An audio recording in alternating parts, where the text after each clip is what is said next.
feeling good.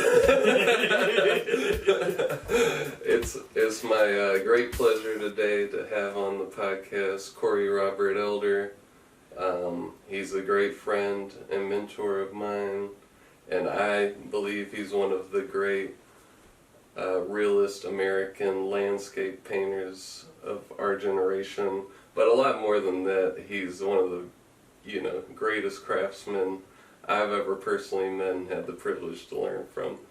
So it's great to have you on the podcast today. That's quite an introduction, Mike. I appreciate that very much. That means a lot to me. I just was having all these visions in my mind of moments that we've shared together, either in conversation or in the studio together, when you were saying all that. So. Yeah. So this is the first podcast we've done too, so it's interesting to have something and someone so significant to me, happening on the first episode. For those of you that don't know Cory, he comes from Pittsburgh, Pennsylvania. Yeah. And, if you want to talk a little bit about how it was growing up, your family background. Yeah. So, grew up in Pittsburgh, born in 1990, so 90s baby. So one thing about Pittsburgh is people are super proud of their roots and their heritage, so everybody knows where they came from. But we're all like 9 different nationalities, so you'll ask somebody like, oh yeah, I'm Italian, I'm Polish, I'm Hungarian, I'm this, that, or the other. So it's just this big melting pot, and I grew up there, I think, in a phenomenal time, because some of the older folks there were first and second generation coming from other countries, so you were always eating the best foods, getting spoiled with the best desserts. You heard different languages spoken in the household. What were some of the languages? So for me, I would just get, because then my grandfather, he would have been 3rd generation, his father 2nd generation, but came over. His father's, my great-great-grandfather came over, Augustino, so you hear some Italian. You'll just hear a lot of Yiddish slang and Polish slang, a lot of slang words that were developed and then just used conversationally, because Pittsburgh has 52 different cultural neighborhoods, culturally distinct neighborhoods. So you had people from 52 different cultures all coming to a city to work together and having to learn each other's language and how to communicate with one another. So the Pittsburgh English dialect is super funky and weird and sounds a bit crass. This explains it. No. Yeah. Exactly. Funky and weird. And then on top of that, you're just always hearing different words that come from other languages. And then when you go and you're around other people in different parts of the United States, when I went to college, and people were like, what did you just say? What are you talking about? I'm like, So anyway, but so I would hear some Italian and some Polish and Hungarian. My dad's great-grandmother, super Hungarian, last name Dvorak, like the composer, and they came from Budapest, but she made some of the best stuffed cabbage, and man, they made amazing desserts, and her name was Gazella, but we call it, other people call her Gizzy, but Gazella Dvorak, and her father was Ignatz. So there's also just a lot of people with crazy, weird, interesting names too. So. Gotcha. So growing up in such a diverse city definitely had like an impact on you and your beliefs, and what was the typical mindset of someone you grew up with or people you grew up around? Well, it's very like that. It's Roman Catholicism, like really kind of painted how the majority of people operated within society of Pittsburgh. Roman Catholic. It's very huge being Roman Catholic there, but not, I think, in a typical way where some people have this introduction to Christianity where they might think of a Southern Baptist flavor or something like that. It's more like, if you're Roman Catholic and you don't actually do the things that you're supposed to do that you were taught, like feeding people who are hungry, giving people clothes, helping out your elders, and all that stuff. They truly believe, like, we don't care how much you beg and plead, when you get to the gates, you aren't making it in. Yeah. So it was all about action, and having to live up to your word, and your word meant a lot. And I think a lot of that comes from that background. Yeah. And what I'm hearing too is specifically like a labor of love, like laboring to love others, like that act of service was important, not just your belief, right? Oh yeah, growing up, I don't know if there was a day that could go by that you weren't being drugged to, we got to go to so-and-so's house because I have to help them go do this. Or we're just going to swing through here because they need help lifting this heavy thing onto their top shelf. Or you were always on the move, stopping at somebody's, checking in, seeing if they were good, helping them out. And you were expected to, and you were expected not to complain about it either as a kid. Yeah. All you want to be doing is being outside.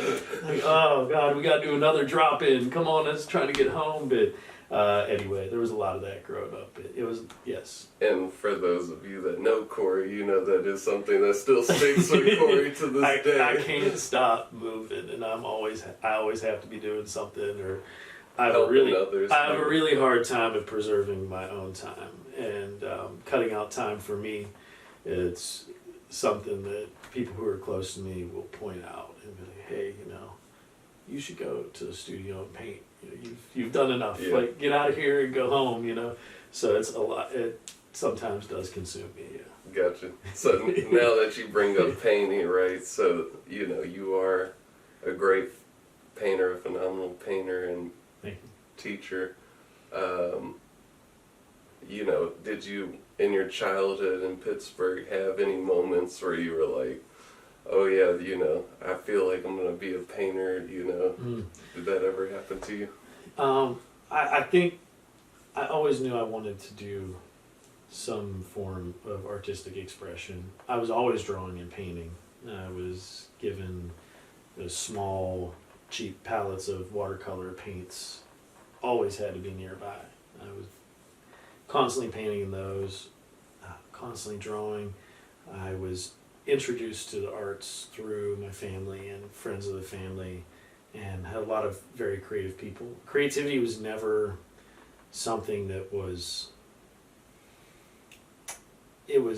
expected for the adults to want to cultivate that within us, I feel, in my family, because they knew one way or another it was enriching for someone who was young to be exposed to the arts, and to be able to make you a more successful, capable, functioning human in society. You needed to have some sort of grasp on culture and be able to understand how to grapple with it, talk about it, and find your place in it. So I was in my father, super creative human. My mother, her dad, he constantly was working with wood, whittling airplanes for us. He would get a piece of pine on him, and when he would be on his lunch break, he worked for Bell Telephone after he got back from Vietnam, and he would get pieces of pine, and with his penknife on his lunch break, he would sit there and look at a picture of an old World War II plane, and he would whittle it out, and then glue the wings on, and then hand paint them, and then give them to us as gifts. Wow. He made toys by hand. He made a train out of wood that all the cars connected to each other, and the boxcar doors slid, and had that. He made wood. That's incredible. He made wooden puzzles. Toy boxes. He would lay on his back. My brother and I, he loved the stars, and he forced astrology on us. Astronomy on us, and not astrology. Similar, but yeah, for sure. And he laid on the bedroom floor of the room my brother and I shared with those packages of the glowing stars, laying all around him when he would get off work, and he would lay there, and he would look at the star map, and he put every constellation, every major star, every major celestial body on the ceiling, so at night it would glow, and we'd always have the night sky.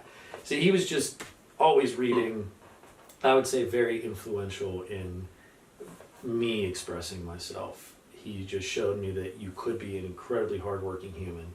He also he was a mason.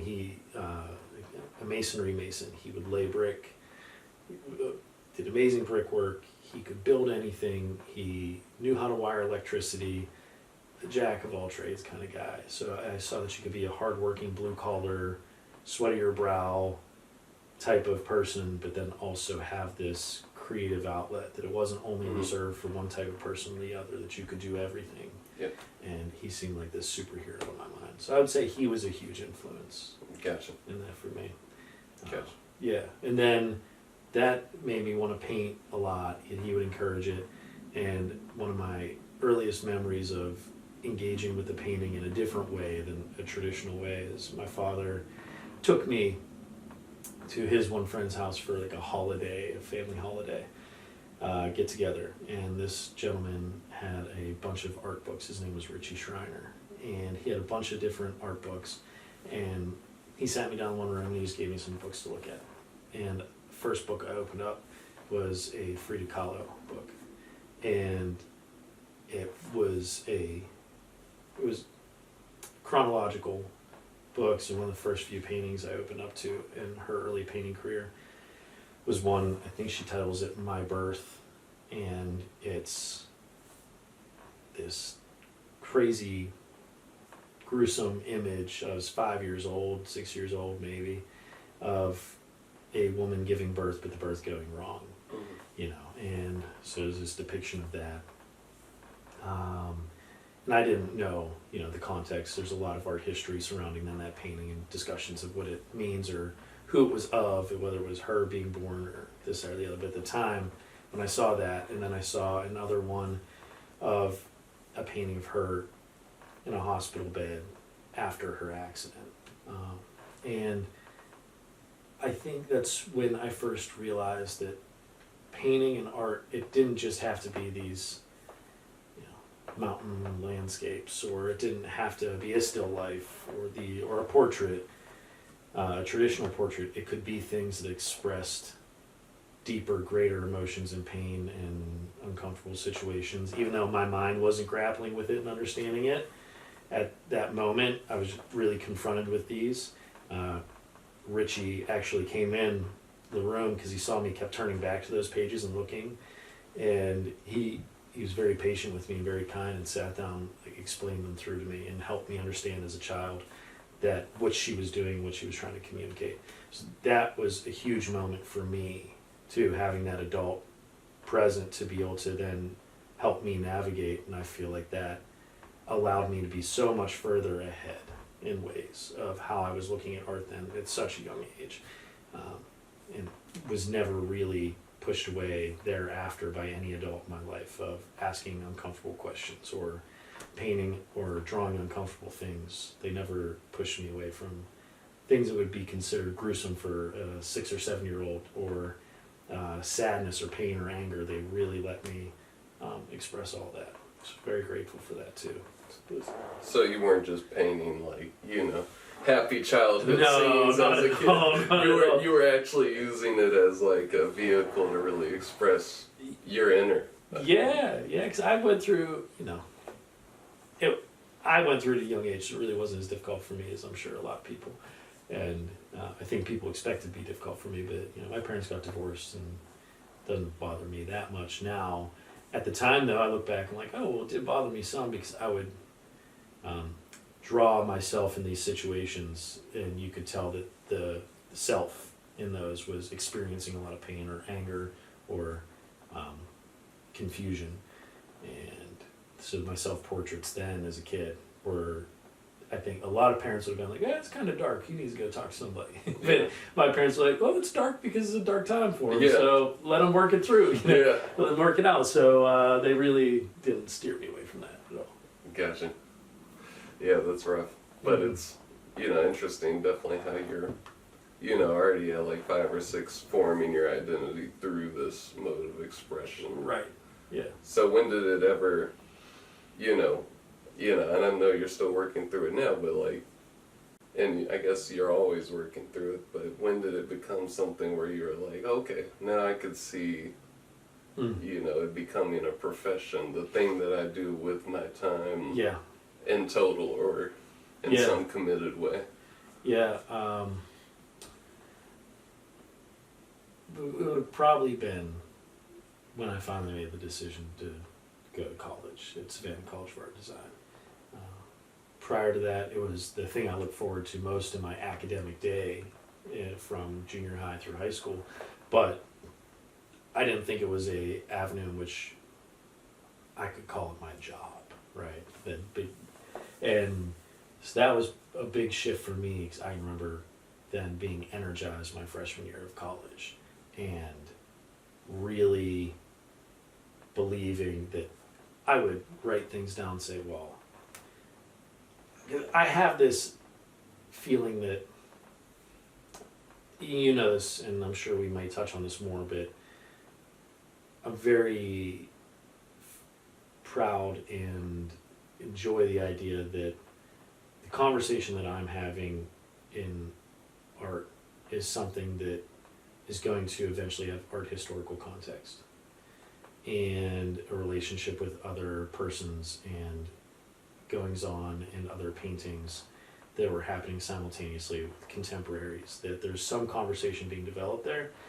And from my freshman year, I would think that I was almost turning my life into an art form, where I was like, every conversation I have with people, and I really started thinking, you know, I'm interacting with this human now, they could become the next great, this, that, or the other. I really felt that about my cohorts at SCAD. They really, there was a lot of really good positive energy there of people who wanted to become professional artists. So that was, I think, the first time I had that energy and that idea that, wow, I'm working amongst my contemporaries. This is all going to eventually be part of that conversation. I either need to change, I made me develop quickly the language in which I wanted people to perceive me as and my work as, too. Be in that environment and thinking, okay, this is my career. You know, this is all part of that greater art historical arc and how I represent myself every step of the way hereafter.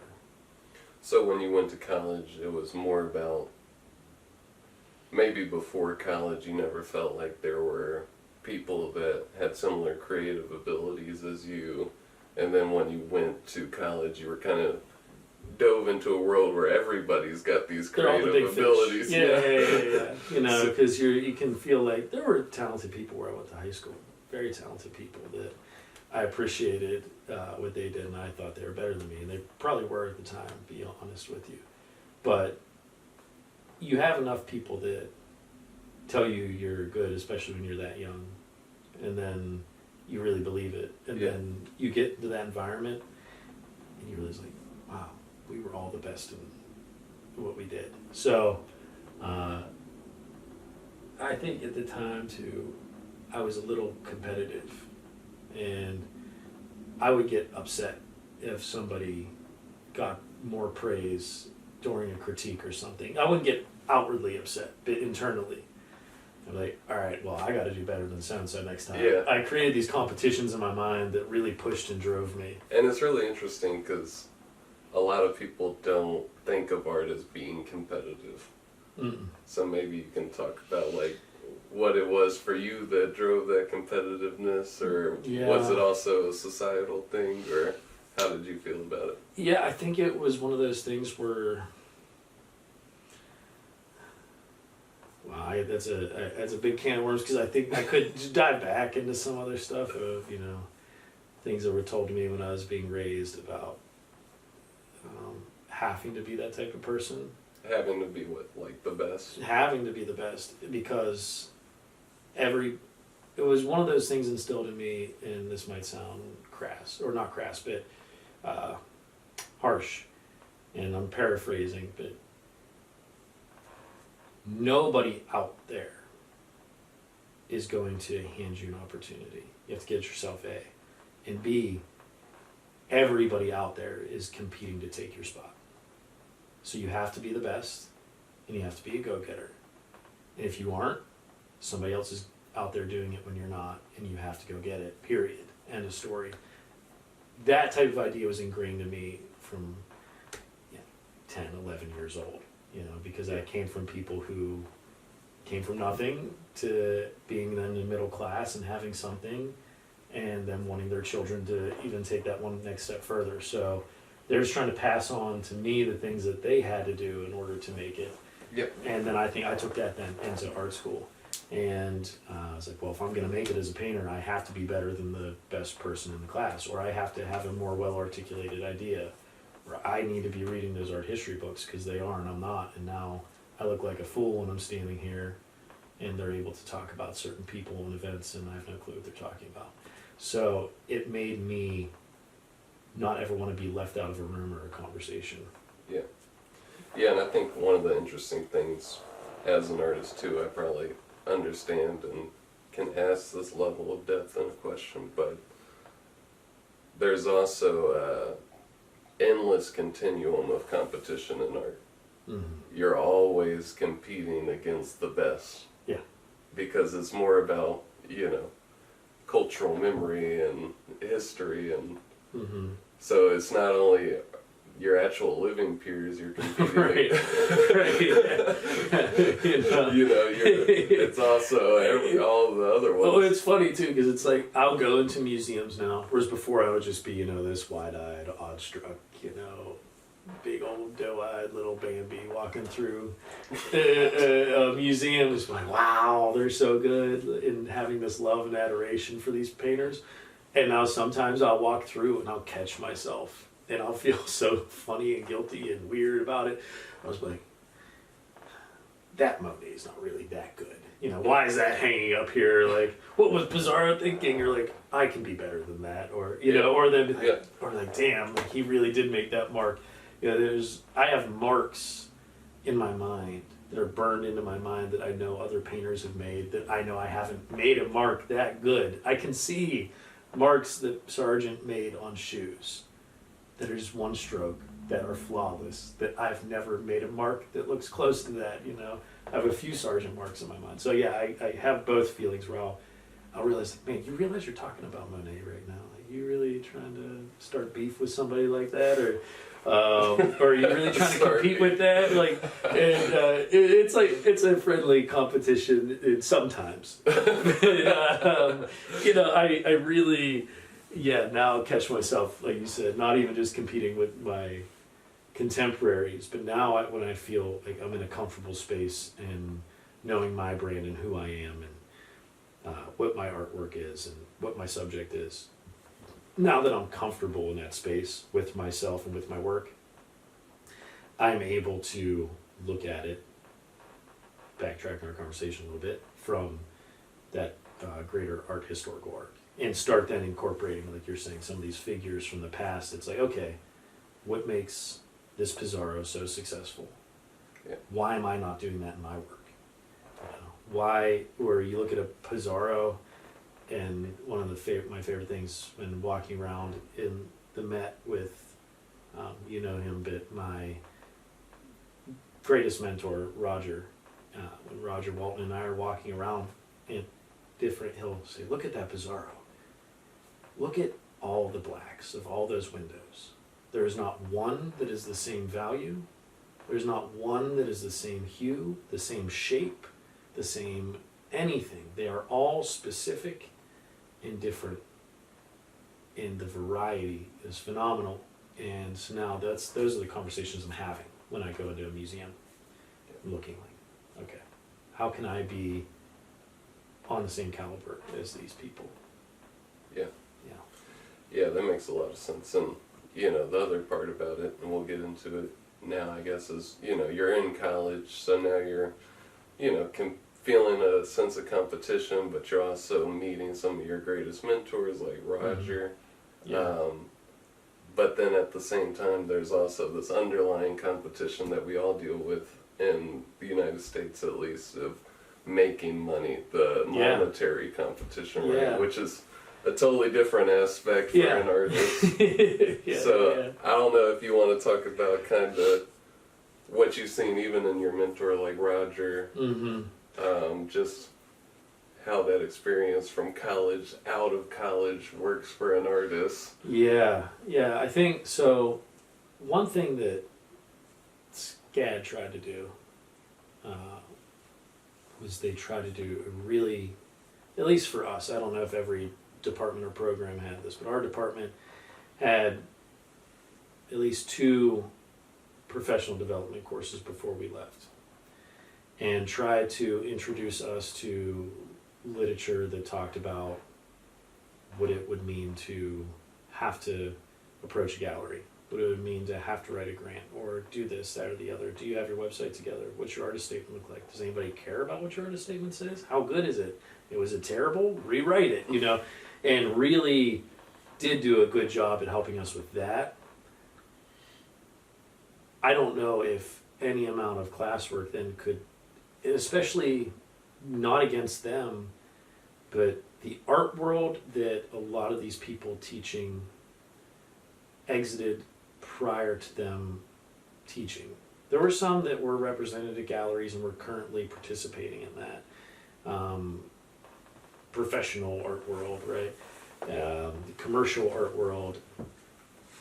But by the time I got out and then had a few years on me to then where I was ready to dive in, I think it changed so much from when they other than getting out there and meeting the right people, shaking the right hands, and following up. And I still think that's how it works now. And so those are the things that I think were taught to Roger by his professor, Roger to me, and now me onward that I could teach other people, that it's still about the personal interaction and connection with people. I don't know how much I rely and want to rely on digital ways of, or solely relying on social media or the internet to promote myself and make the meaningful, long-lasting connections that will propel my career how I want to. You know, being able to work with the foundations that I want to work with in order to be able to paint the American landscape. I don't know if I'm going to make those connections by just having a great social media presence. Yeah. I need to probably walk into an office and knock on a door and schedule a meeting or send a letter or things like that I know will end up on their desk, so I can start that conversation in person. But I don't think it's going to happen in the digital space. Yeah, and I think one thing about you that kind of differentiates you from other artists I know and have worked with is that you primarily, despite the technological advances that we have, primarily like to work in archival mediums or traditional mediums that other people wouldn't take the time to learn. Just right. Last night you were telling me about bookbinding. Right. You know, so there's an aspect of you and the way you express your art that you want to take a step back and kind of make people experience it in a different way from the get-go. Yeah. I see a lot of other artists. Sometimes the way they'll use different mediums will make me cringe, or it just because I feel like you talked earlier about being a craftsman. I grew up around carpenters and different people in the trades and craftsmen. I myself have been a carpenter and have done woodworking, and then when I approach painting, especially now, I still feel like I approach it with that lens of what is the best material that's going to give me the best product that's going to last longest, and what do we know lasts longest. And I think when people think about traditional ways of making art, they are afraid that their painting is going to look like some weird stuffy portrait from the 17th century. Just by nature of using traditional mediums or traditional techniques, when you can paint a hell of an abstract painting or a hell of a contemporary painting with those same materials, following those same rules, and have something that isn't going to rot and fall apart. And it's not going to look like that. You know, you are contemporary just purely because you're living in the contemporary world. So, but yeah, I do take archival material very seriously, and I will read literature. You know, I was with Roger and I was reading notes that Rubens had taken on when, why, and how he used linseed oil, walnut oil, or lavender spike oil, and what that did to the pigments, why he was doing that to the pigments, and then sitting there and analyzing with him, like, well, it doesn't matter now. Do our pigments migrate through the oil the same way that they used to back then? Should you even be using X anymore because we have pigments that are more stable? And having those conversations too, I think, are really important. So yeah, I've never stopped thriving to try to pick up the best technique and things like that. Yeah, and just from like, I think I spent maybe 3 or 4 days with you and Roger in conjunction. You know, the amount I learned about materials and what you see, Yeah. you know, was vast and deep. Yeah, You know? and it's one of those things where, because you were there, Roger is such a phenomenally gifted and courageous educator that he will try, if he knows you only have 4 days, he'll try to pack a 10-week masterclass into 4 days. Yes, exactly. It's enough to make the average willed person tap out, you know. It's a lot of information coming at you, but he's so good at trying to communicate it in a way that he feels you'll understand. But yeah. I tell you, from that one trip, I looked at shadows and light completely different for the rest of my life. So there was definitely an impact. Yeah, and it's like that every time. It's still, for me, when I go to see him, I feel like I have a pretty solid foundation, and I know where I want to be. I have an idea of where I want to be going. I have a great idea of where I've come from. And I have a certain set of skills that I owe to people like Roger and Steve Knudsen and other professors that I had while at SCAD that I could probably go on and on and on listing. But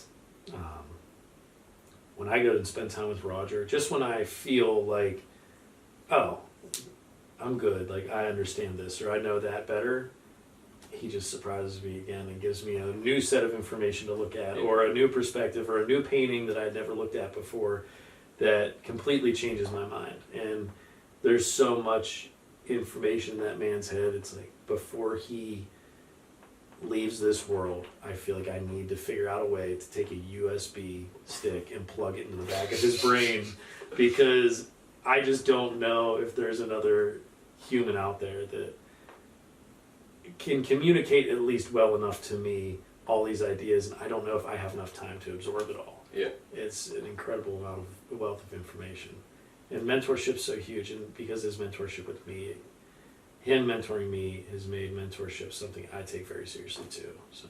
Exactly, and you know, when you talk to him, you just kind of realize like all the hype about AI is kind of overblown too, because it's like a computer could never find this information. And here he is, he's going through like these old like codexes and, you know, little cards, and pulling out slips of paper that he has tucked in a page of a book that's underneath a pile of drawings, and he pulls out, I was like, oh, that's where it was, and he goes out to this specific page and has this note that has notes from when he talked to the curator at the National Gallery next to that painting, and you just aren't going to get that with AI. Yeah. You aren't going to be able to replace that real world experience.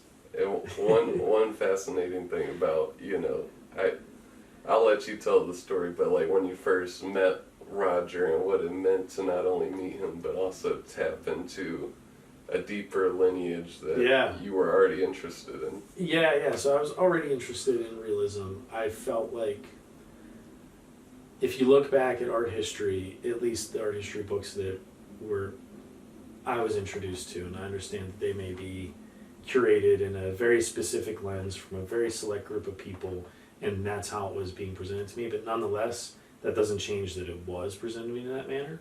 So my introduction to art history is that realism stayed forever. It's timeless. People can connect to realism. And so I knew that if I wanted to be part of that arc, that larger conversation. 500 years from now, when I'm dead and it doesn't matter, and I'm not going to hear people talking about my work, but if I wanted to make sure that I was able to carry some sort of lineage on, I wanted it to be something founded in realism. I didn't know quite what yet, but there was a realism course being offered at SCAD. So I took it, and it was with Roger, and I had taken 2 realist painting courses with him that quarter, but this one, realist painting, what he did prior to the quarter even starting, he emailed all of the people in his class a list of 30 or so realist painters who were still practicing and who've been practicing for like 30 years or something like that. And you had to go through and choose which one you liked the most, create a small report of why you enjoyed their work, what aspects of their work would you want to emulate as a realist painter, and why. I chose a particular painter named Leonard Anderson. And so I gave this presentation the first day of that class, and then when I left, he was talking to each person about who they chose. And I was getting ready to leave, and then he got a hold of me, and he was like, hey, so you want to learn how to paint like Leonard Anderson? I said, yeah, I would love to learn how to paint like Leonard. And he asked me why, and I told him why. And he's like, well, great thing is, Leonard Anderson was my favorite professor in college. And I will do my absolute best to teach you in the way in which Leonard would have taught me when I was in college. I'll do my best to educate you like Leonard and to teach you the things that I knew were valuable to Leonard and what turned Leonard on. So not only, I could not have chosen a better person off that list.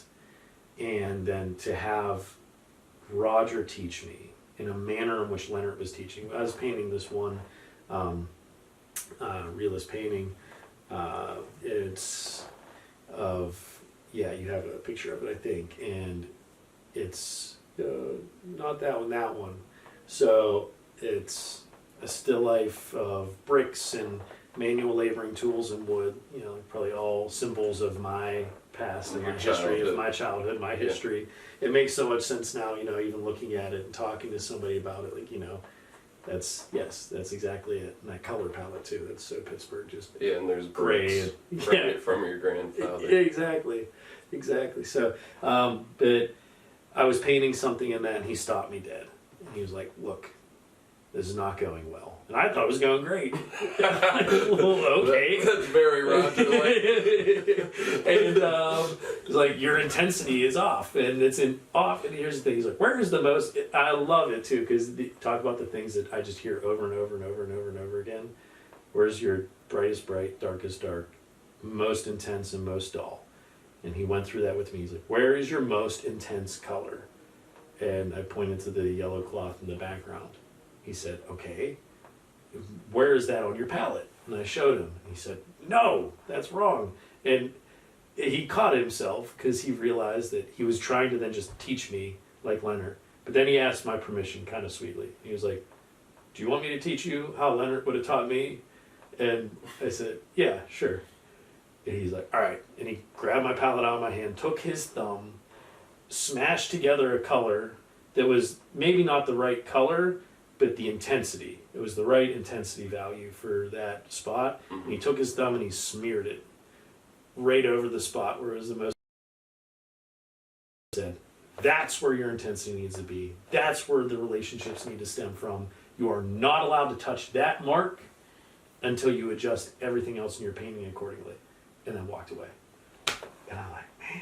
So he's like, and I feel like I don't know, there may have been something in him where him getting to relive those moments and then educate me in that way too.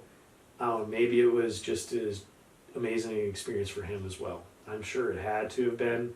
I'm sure there's other people that chose Leonard that he probably had a similar experience with. It probably not just sold to me, but anyway, that was phenomenal. So from there on out, you know, I was introduced to Roger, who became my greatest mentor and professor, teaching me in the way of his professor and one of his greatest mentors and people that he respected in realism, and that kind of set me on the path of understanding, whereas before I didn't know where I laid on that arc, what point I was, or what tradition I was going to carry on. It was given to me. It was shown to me. Yeah. Shown to me that this is here you go.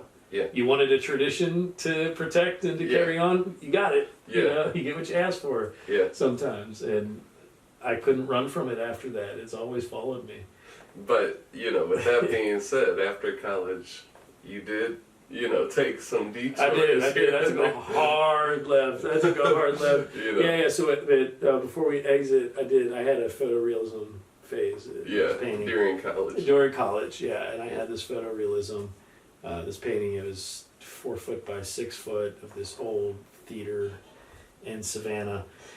Ended up selling it to a gentleman in Savannah who's also one of my greatest just personal mentors, not necessarily in the arts, but whose opinion I really respect when I'm going through almost anything in my life. His name's Jim, and this painting, Jim and I have a very winding, intertwined, supernatural connection. I don't know how to describe it other than we were meant to meet, and there's too much in our lives that align for us not to have met and the connection been a lifelong one. And I was with him and a few of his friends, was showing them paintings. They saw this painting and they asked me, have you shown this to Jim yet? I said no. And his best friend at the time, Marjorie, she said, well, you're going to show Jim this painting. He's going to look at it. He's going to ask you why you painted it, how much you want for it, and he's going to buy it, and he's going to cry. And I'm like, well, why is that?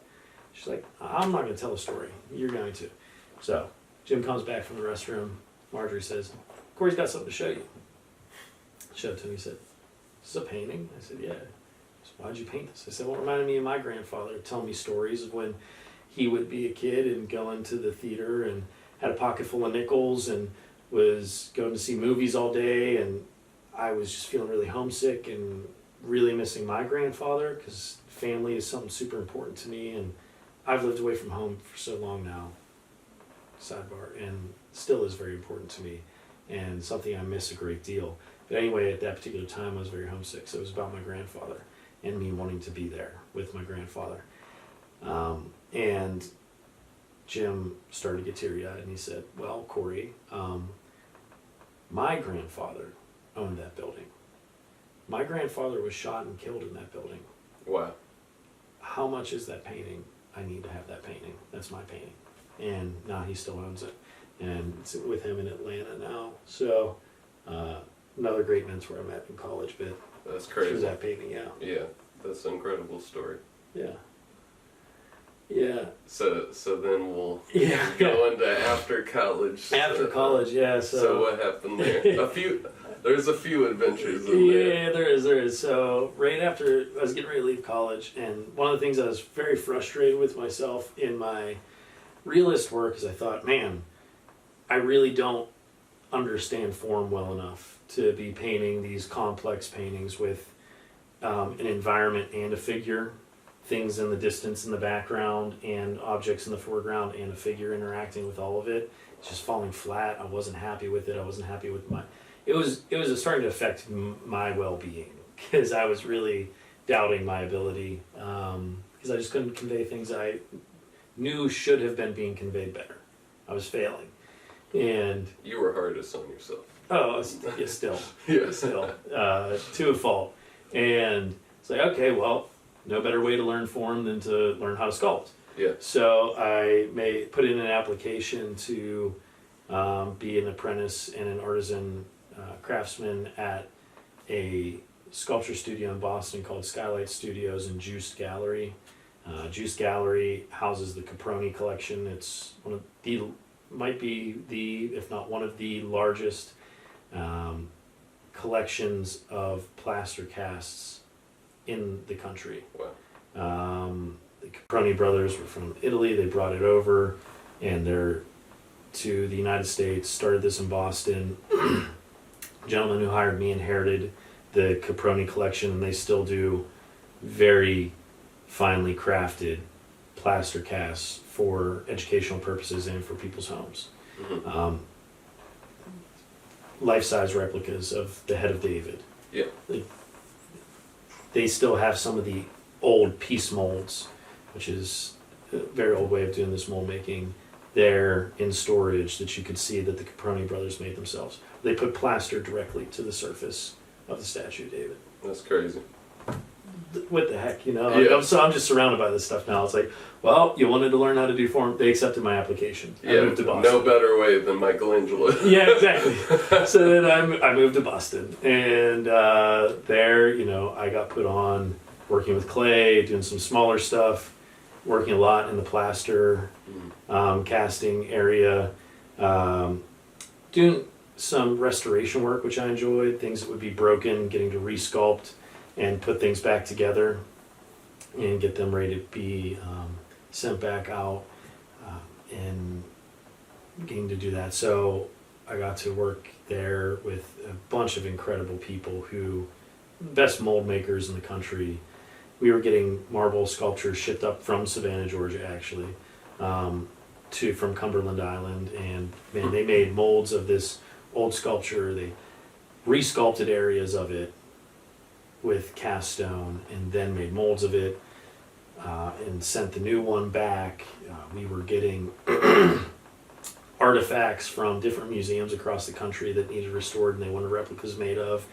The entire Gilberti door collection from the Pennsylvania Academy of Fine Art was sent there to be reconditioned, of all the old paint stripped off, all the figures resculpted, one by one, repainted.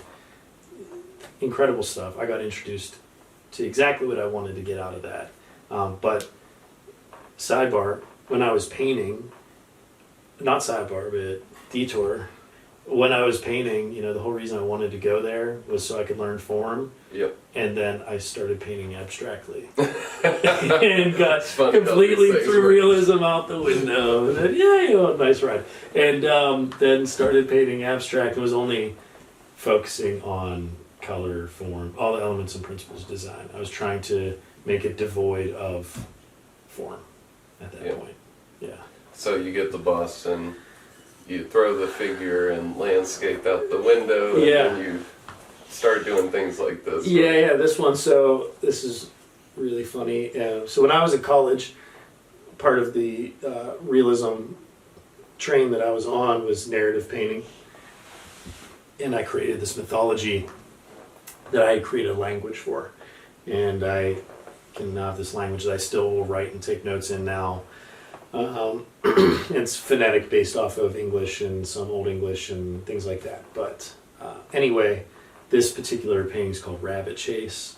And one day I walked into the studio.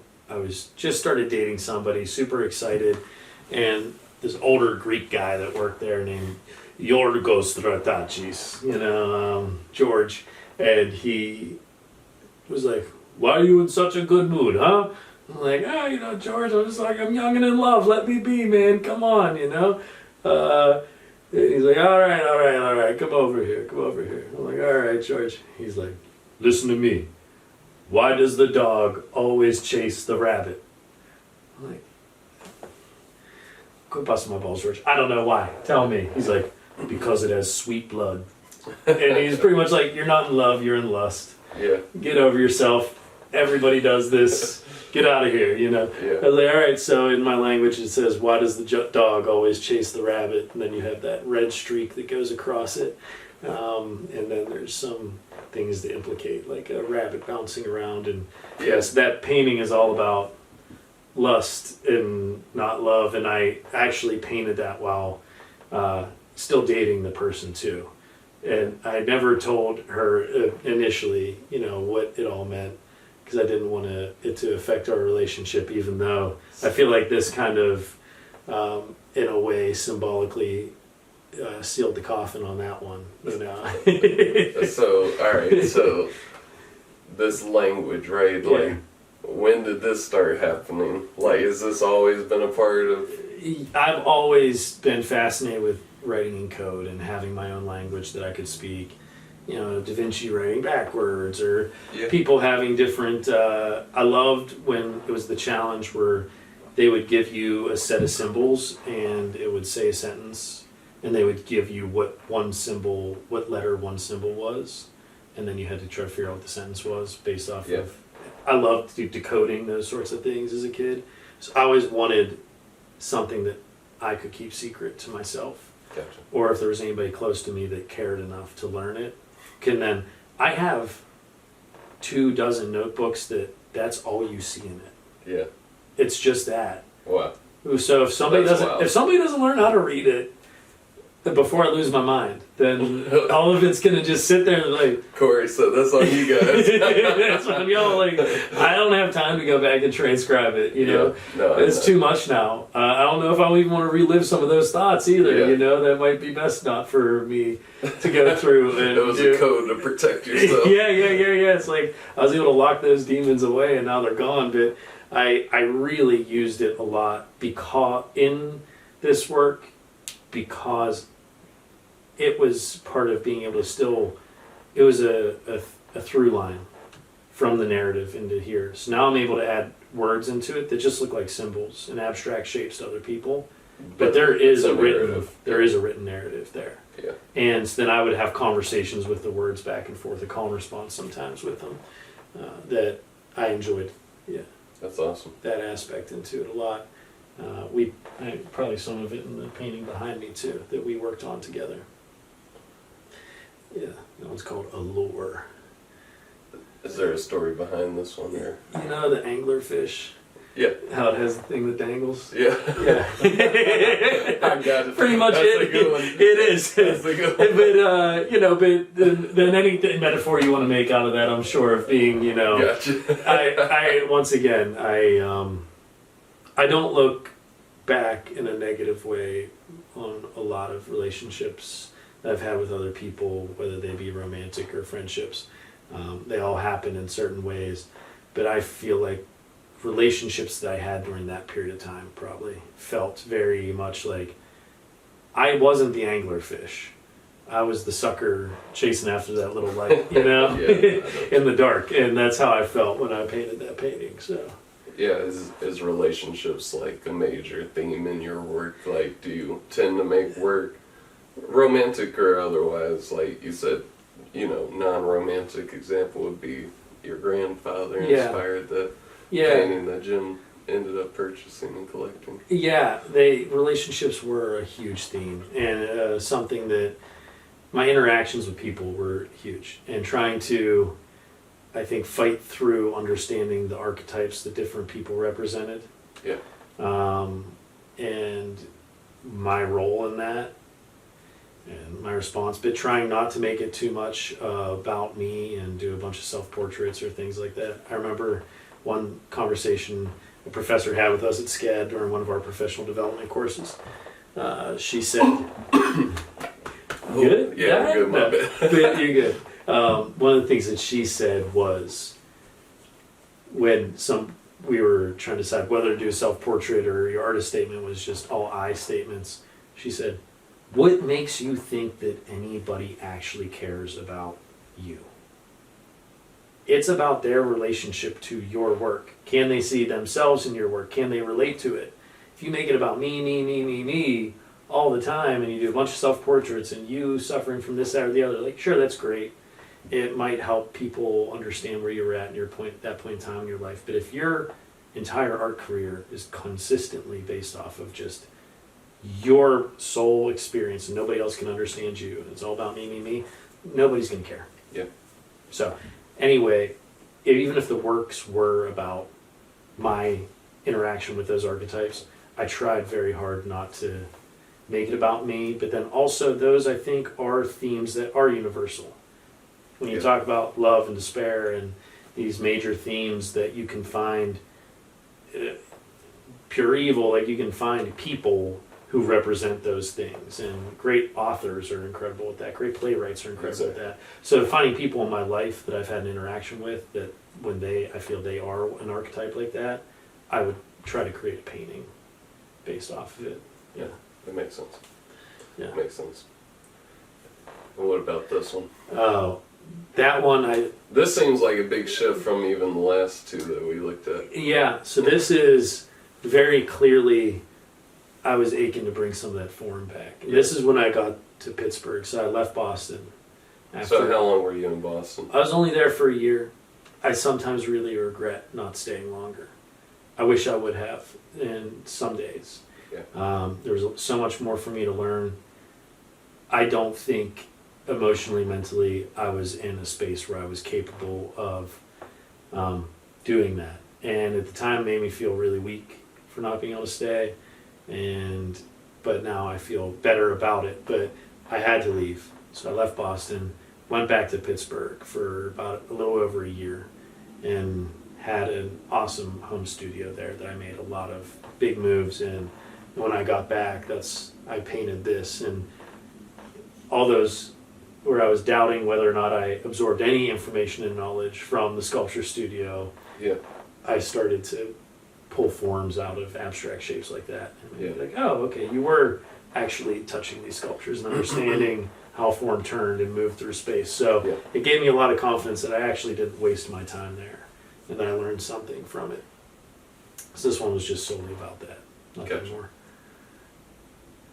But see, put your faith blindly into something. So that's why he has his eyes closed, and there's truth in that somewhere, and that's what you're trying to glean is truth, and the blue represented truth. Yeah. Yeah. Yeah, it's an incredible piece. There's a lot of,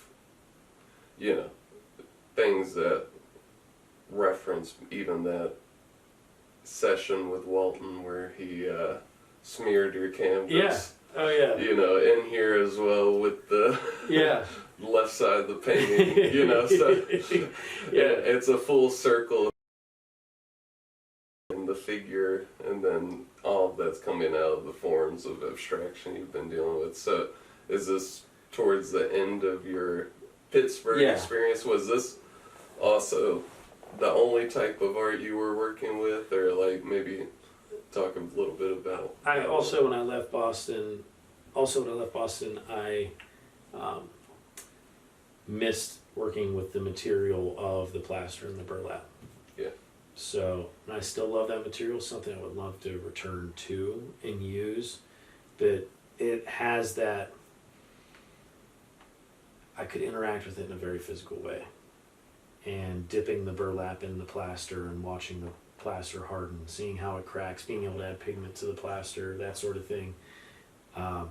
So I did a series of a few pieces with that, and where I would made these enormous troughs that I would put 20 gallons of freshly mixed plaster in, and then dip these enormous sewn together burlap sheets down into the plaster, and I'd pulleys, and I pulled the pulleys up to the ceiling and took these pieces of burlap that then weighed over 100 pounds, just soaked in plaster, and while they were wet, throwing dry pigment into them and smacking them and punching them and ripping them and working directly in them, putting my marks of my hands into them. So it was sculptural, and I really missed that, and I think it was a good, at that moment, final form of expression to revisit some of my experiences in Boston. Yeah, and it's interesting too because you talk about your grandfather. He would make toys for you guys, so sculpting is also part of your family history. Oh yeah. Was this your first kind of attempt at expression in a fine art manner, or was this kind of like things you have been working on, like were you sculpting alongside painting your whole life? Or? Definitely, this was probably the first time where I created a body where I was like, I could do this out there in that fine art world. Gotcha. This I think, I had other paintings I was proud of, like the one we saw right before that, the Belief, that painting. Yeah. But I felt like this had more of a presence and a place in the art world at that time. Yeah. Yeah, for sure. And then how long were you in Pittsburgh? I was only there for almost a year and a half. And then what was after Pittsburgh? I had a good friend of mine had come up to Pittsburgh for that show that you saw that plaster piece in. And he told me to come down and visit him in Memphis, Tennessee, him and his family. And I did, and went down here and talking with his family, it was decided that him and I, something that we had always talked about when we just made each other freshmen in college, his name's Andrew Landers, he's a sculptor. He and I would talk about when we're older, we're gonna have a studio together. And then 7 years later, I moved down to Memphis, or not 7, yeah, close to 7. 6, 7 years later, I moved down to Memphis with Andrew to open up a studio. So I moved to Memphis from Pittsburgh from there. Gotcha. Yeah. And how was that, you know? Had you ever been to Memphis before? Never. I had visited once for New Year's. Gotcha. At New Year's occasion, hung out with him and his family, spent time here, kind of gave me the brief tour of town, and then I flew back. Gotcha. And I just had to make the decision, and I was with my dad, and in the car, and I was like, I really don't know what to do. And he said, how much is it going to cost for you to move to Memphis? Like, what's your big roadblock? Do you want to do it? I'm like, yeah, I want to do it. I want to be there. I want to try to make the most of this opportunity and go down there and start the studio with Andrew. He's like, all right, well, how much is it going to cost? I'm like, I don't know, $1,000, $1,500 to move myself down there. So that's it? I said, yeah. He's like, all right, if you hate it in 5 years, come back home or go somewhere else. But you don't have to stay, but it would be crazy for you not to take advantage of this opportunity and try to start this thing that you set out to do at a very young age, and now it's all the pieces fall into place where it can happen. So it would just be absolutely crazy not to do this. All right, you're right. And I just packed up everything I owned and moved down to Memphis. And I was here for about a year or so before the studio was complete for us to be able to move into. Moved into an old warehouse in an industrial district in Memphis. So yeah, and you know, what were you guys thinking at the time? What was the energy like? You know, oh, energy was great, and we were excited to try to be back in the studio, working side by side. But also, one of the things that we had always talked about prior to it is we wanted to try to create a space where people could come and collaborate and make work again, because we missed that collaborative atmosphere that we had. He went to SCAD 2 years longer than I did to get a second major. He has a bachelor's in sculpture and animation. Yeah.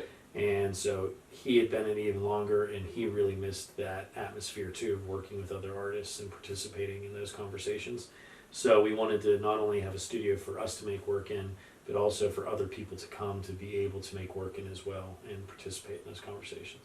Yeah, and Andrew Landers is a phenomenal bronze sculptor. Yeah. You know, you guys were working with archival materials. Yeah. Traditional to call it just a studio, it really is underserving. I think the idea of what the place was. It was a full blown sculpture foundry.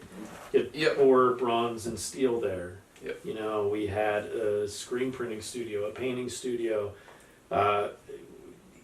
You had a wood shop, and a computer with all the digital software you could possibly think if you wanted to do things digitally in a 3-dimensional way, or design. So you could come there, design and screen print it, have an image ready, put it on a screen, and put it on any product you want or on paper. And you could paint anything you wanted, sculpt anything you wanted. It really was a limitless fun factory. Yeah, and one thing, you know, that you mentioned that's kind of new, at least in this conversation, but I know you for it, is you start community building. Mm-hmm.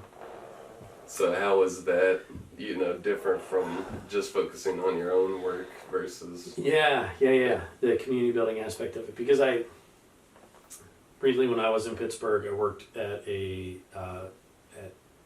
printmaking shop that did a lot of educational outreach. Gotcha. And prior to that as well, when I was in college, I worked as an intern at the Andy Warhol Museum in their education department. So education was huge in my mind, and getting people involved with art. So fast forward to Memphis, getting that community started through another person who I met in Memphis, became a really great friend of mine, was Madison Miller, and with her, Andrew, and myself decided to start this company where we didn't quite know how yet, but we wanted to bring artists together in a community to show their work and to give them opportunities to meet and mingle with each other, and to that opportunity for them to meet and mingle with each other, to then be present at the studio and be like, oh, we could come here and make work, you know, we could come here and collaborate, we could utilize their equipment, you know, we could see ourselves in this space. So we came up with an organization called the Artist Commons, and we did just that. We had monthly dinners for artists to come and talk with each other. We would make them food. We started to try to get speakers to come and talk to them about different places where you could go, co-working spaces, things like that. Other places where they can meet like-minded individuals or differently minded individuals, you know, people who were in business and figuring out that sort of thing. So trying to generate those conversations. Did that. So they would come there and then they'd be in that space and they could see it. We had monthly exhibitions where we would pick 4 to 6 different artists that I don't like calling it represented, because we did not represent them in a way formally like a gallery did, but where we would showcase their work together in these group exhibitions. Then we shot a music video for a local band. We had a art fair and festival that we threw with, I think, 10 or 12 different artists, 8 different musicians, all day long, entertainment, and many more things that I know I'm forgetting. But we worked with different organizations in Memphis, like with the Travel Board, and then we also worked with the Memphis Medical District Collaborative, and getting artists real paying jobs with other organizations, and we were the middleman. So we would negotiate the contract, and I made it my personal goal to always hand that artist a check before we took money and paid our expenses, because I wanted them to feel like I had their back. Yeah. So in a lot of ways you're like oozing creativity, getting a lot of work done, helping others, you know, getting fulfillment. You're still doing abstract work, but with form at this time, with this piece specifically. And was this one, it's called Corn Planter Stag, once again family themed. My family has a cabin in Corn Planter National Forest in Pennsylvania, and there's this, in my family, my dad's side of the family, they were outdoors people, you know, outdoorsmen. They hunted, fished, camping, you know, hiking out in the woods. And so I was introduced to that at a young age, and being introduced to hunting was something, it was a tradition with my family that we carried on. In that same place, my family had hunted for close to 100 years. Gotcha. Which, this image is based off. Yeah, that's exactly what it's based off of. The fall leaves, there's a deer there that has a wound, and then also the skull representing the skull of a stag.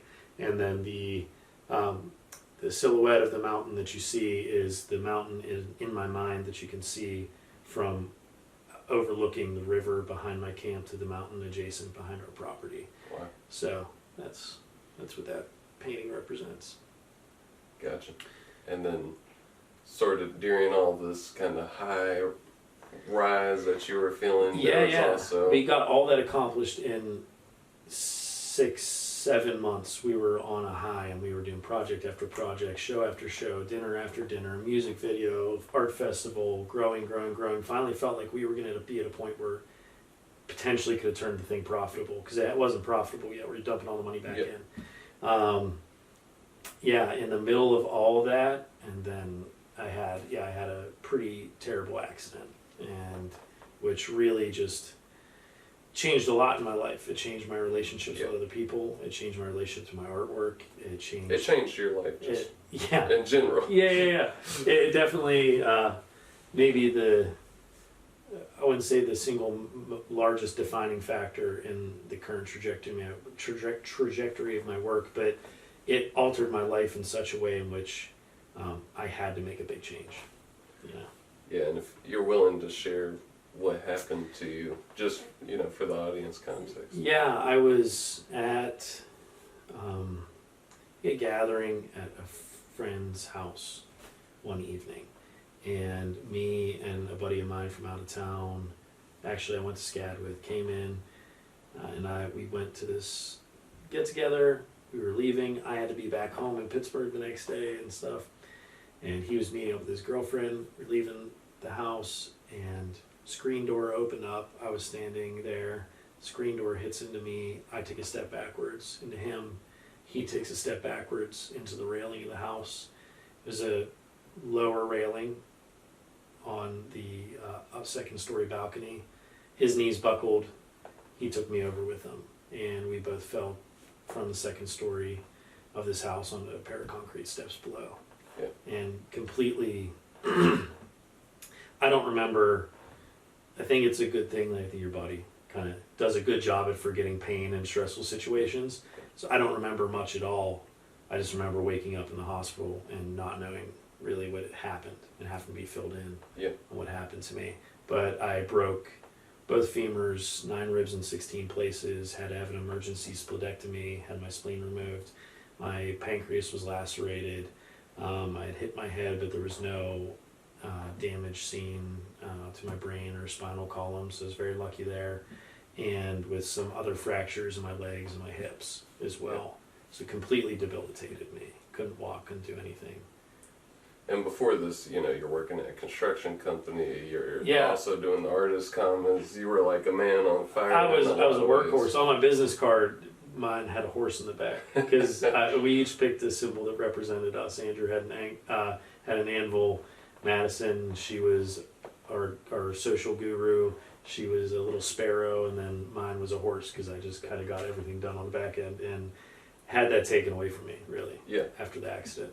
And basically, you're immobilized for how long after? I was in and out of a wheelchair and on crutches for the better part of 2 years. Yeah. But I spent 5 weeks in the hospital, and the first year was in and out of a wheelchair and on crutches. You're lucky to be alive. Yeah, I really am. There were some people that were there that night that made things happen and mobilized the people in that emergency room that if they weren't there, I would not be here. And So I'm very thankful to those people that it was made that.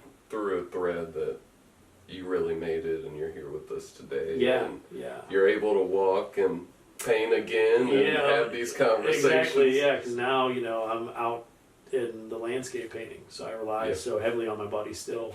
But, I'm back at it, and it was a long recovery from there, and I'm still suffering from some of the effects of it today. It's never left me completely, but so it pretty much took me 2 years to finally be on my feet and not have to have some sort of major mobile assistance.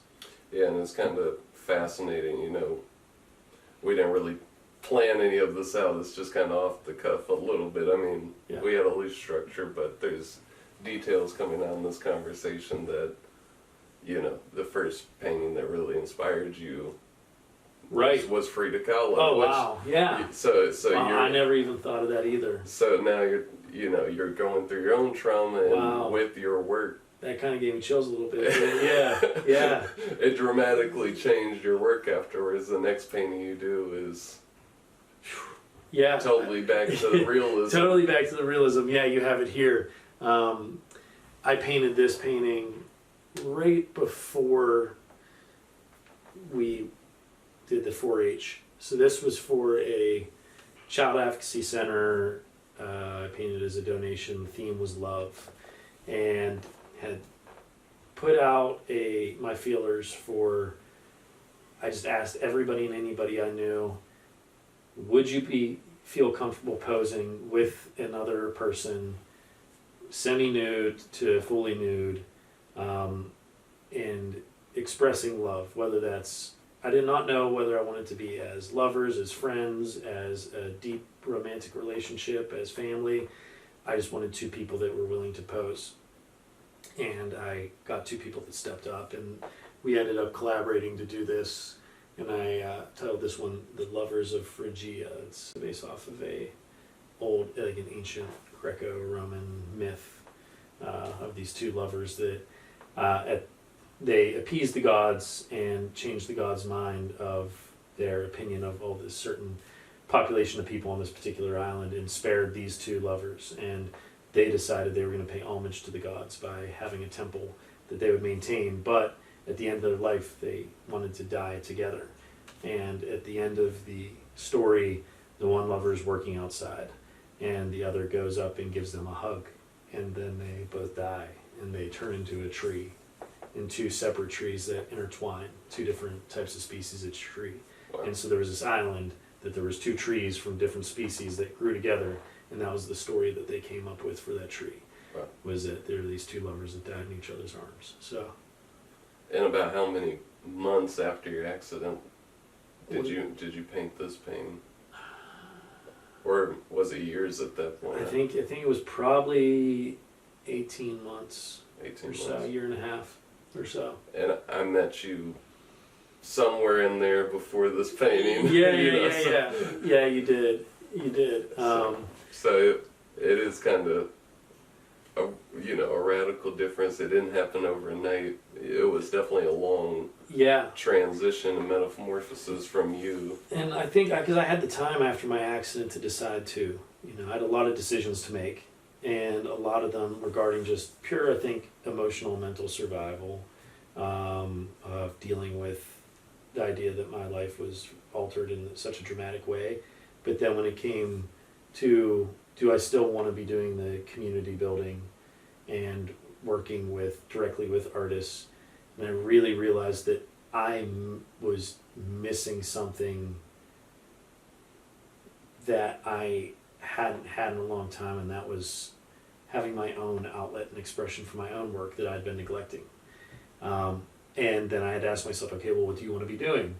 And I was very ready and wanted to go back into realism. Yeah. And I was craving it very deeply, and I think that's why that shift occurred, because it stopped me dead in my tracks, and then I had to make that choice. Well, what do you want to do? Yeah. Yeah. You have this studio, you have the ability, you have the time. What is it that you want to do? Yeah, what's stopping you? Exactly. You're right. Exactly. I had somebody sitting in that studio, a friend of mine, and he said, "Oh, well, it makes sense that you fell and almost died." I said, "Why is that?" He's like, "Well, you just turned. It was right before your 27th birthday. It's your third life cycle. You choose life or death in your third life cycle." He's like, "And you chose life over death, so make something of it." And he left. I'm like, "Whoa, okay, well, all right. I guess I got to do something now. I can't throw this away. I really was given a gift to be able to be here, and I didn't want to pass it up." So. Was there any thoughts during the accident, after the accident? I know even after the accident there was a lot of medical issues where you didn't know if you would continue having the same quality of life as you did before the accident. So it's like, were you having those deep thoughts? Were you thinking about Roger? Were you thinking about Leonard Anderson or anything like that? Did you feel like you had fulfilled? I felt like waking up from that and focusing on the community stuff, even though I was felt at the time very good about what we were doing, I felt that I'd completely given up and was failing those people. Cool. Roger, the tradition, that I had all these people, just like these great doctors that had invested so many years of their life to become good at their craft to save my life. Yeah. There were so many, like I said, courageous educators that had sacrificed years of their life to learn in order to pass something on that I wasn't utilizing. I didn't go to school for arts administration. Yeah. There's somebody way more qualified to be doing what I was doing, that knew how to fundraise, that knew how to do all these things that I was struggling with, and I needed to step back, get back in the lane that I belonged into, and then start having those conversations again. So I definitely felt like I had abandoned something that I wanted to get back to. Yeah, and I know you've made the trip many times, but it's sort of pilgrimage to see Roger. Yeah, again, it was a 9.5 hour drive to Savannah, and it was like I would get things wrapped up in Memphis and then load the car down with any painting that I had painted and any notes I had taken, any photographs I had taken. And that 9.5 hour drive, like you said, was like a pilgrimage, and I could meditate. And switch gears and be like, okay, I'm about to go spend 2 weeks with someone who is going to just ask me the perfect questions to help me understand my next steps. Yeah, and how was it like? Did you even tell Roger about your accident right away? Did you kind of wait a while? Like, how did he react to it? I'm trying to think, because I believe that it was after my accident that I really got back into contact with Roger heavy. And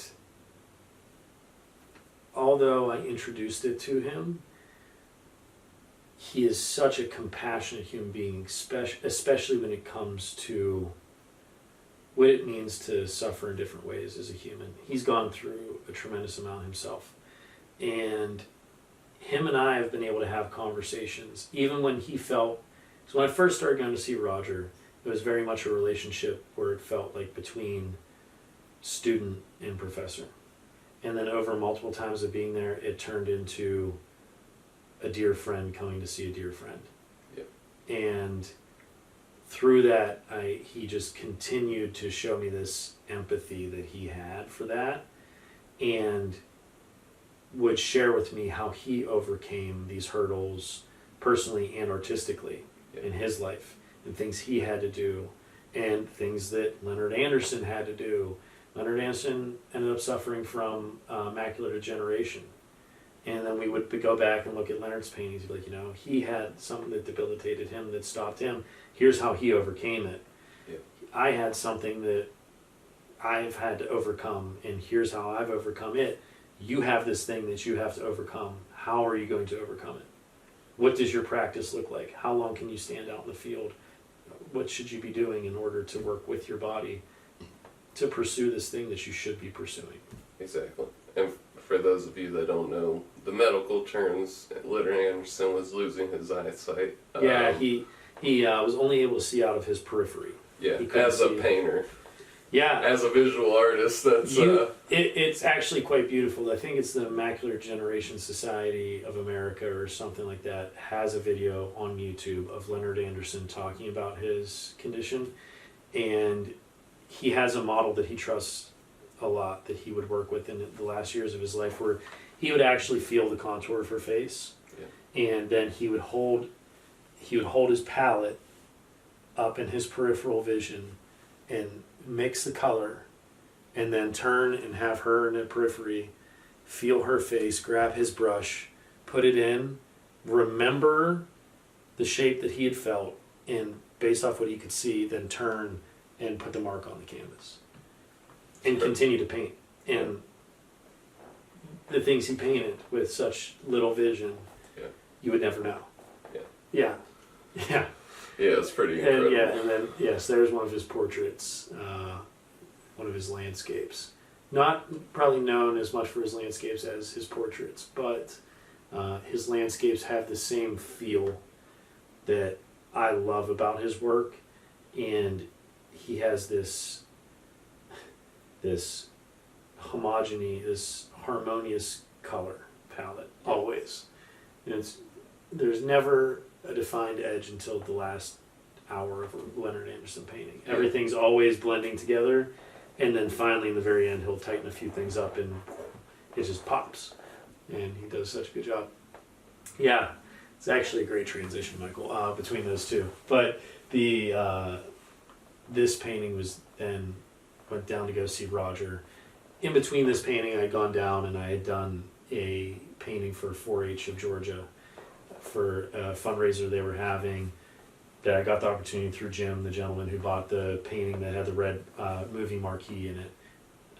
But he introduced me to 4-H of Georgia, helped me get into an event with them to get paid to do some landscape painting and propel my career, which it did. It was the very first step, which then led me to this trip and this part of the journey, which was my very first landscape painting in the field, that I would go out and paint and bring it back to the studio, and Roger would look at it, he would look at my notes, he'd look at my drawings, and then come up with a game plan. He'd be like, all right, what's your palette look like? What did you do today? Don't focus on that, focus on this. Go out tomorrow, focus on X, Y, and Z, you'll get faster. And I'd go do it. And I did this painting, and then from there, I really think was the beginning of my landscape painting career. Because then I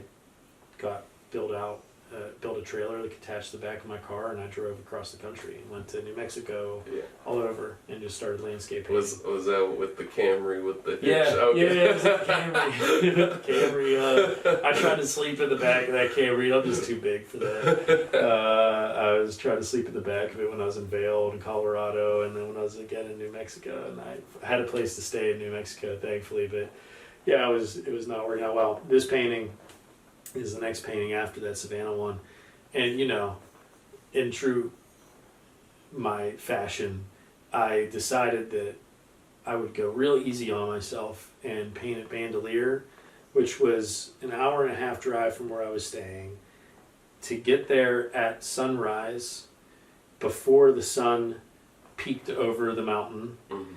So I would have to leave at like 4:45 in the morning to get there, to then get unpacked, get my backpack on with my easel and my canvas strapped to it, all my painting gear, and then hike 45 minutes into this spot. And to get up there, it's just switchbacks for 700 feet, and it's insane.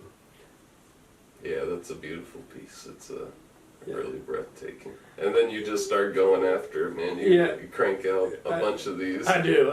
Yeah, this one's in Tesuque, which is in New Mexico. This is actually the road that led up to the casita that I was staying at. I painted this one and another one we don't have images of that my grandmother now has, but of some wildflowers. But this one was one of the very first ones I finished, and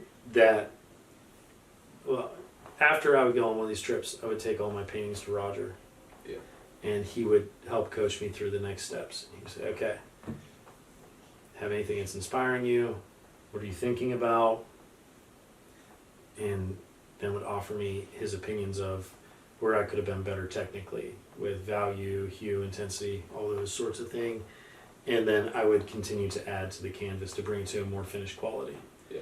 And the more and more I did that with him, the less and less he had to come in and kind of guide me through and instruct me. It really felt like an apprenticeship.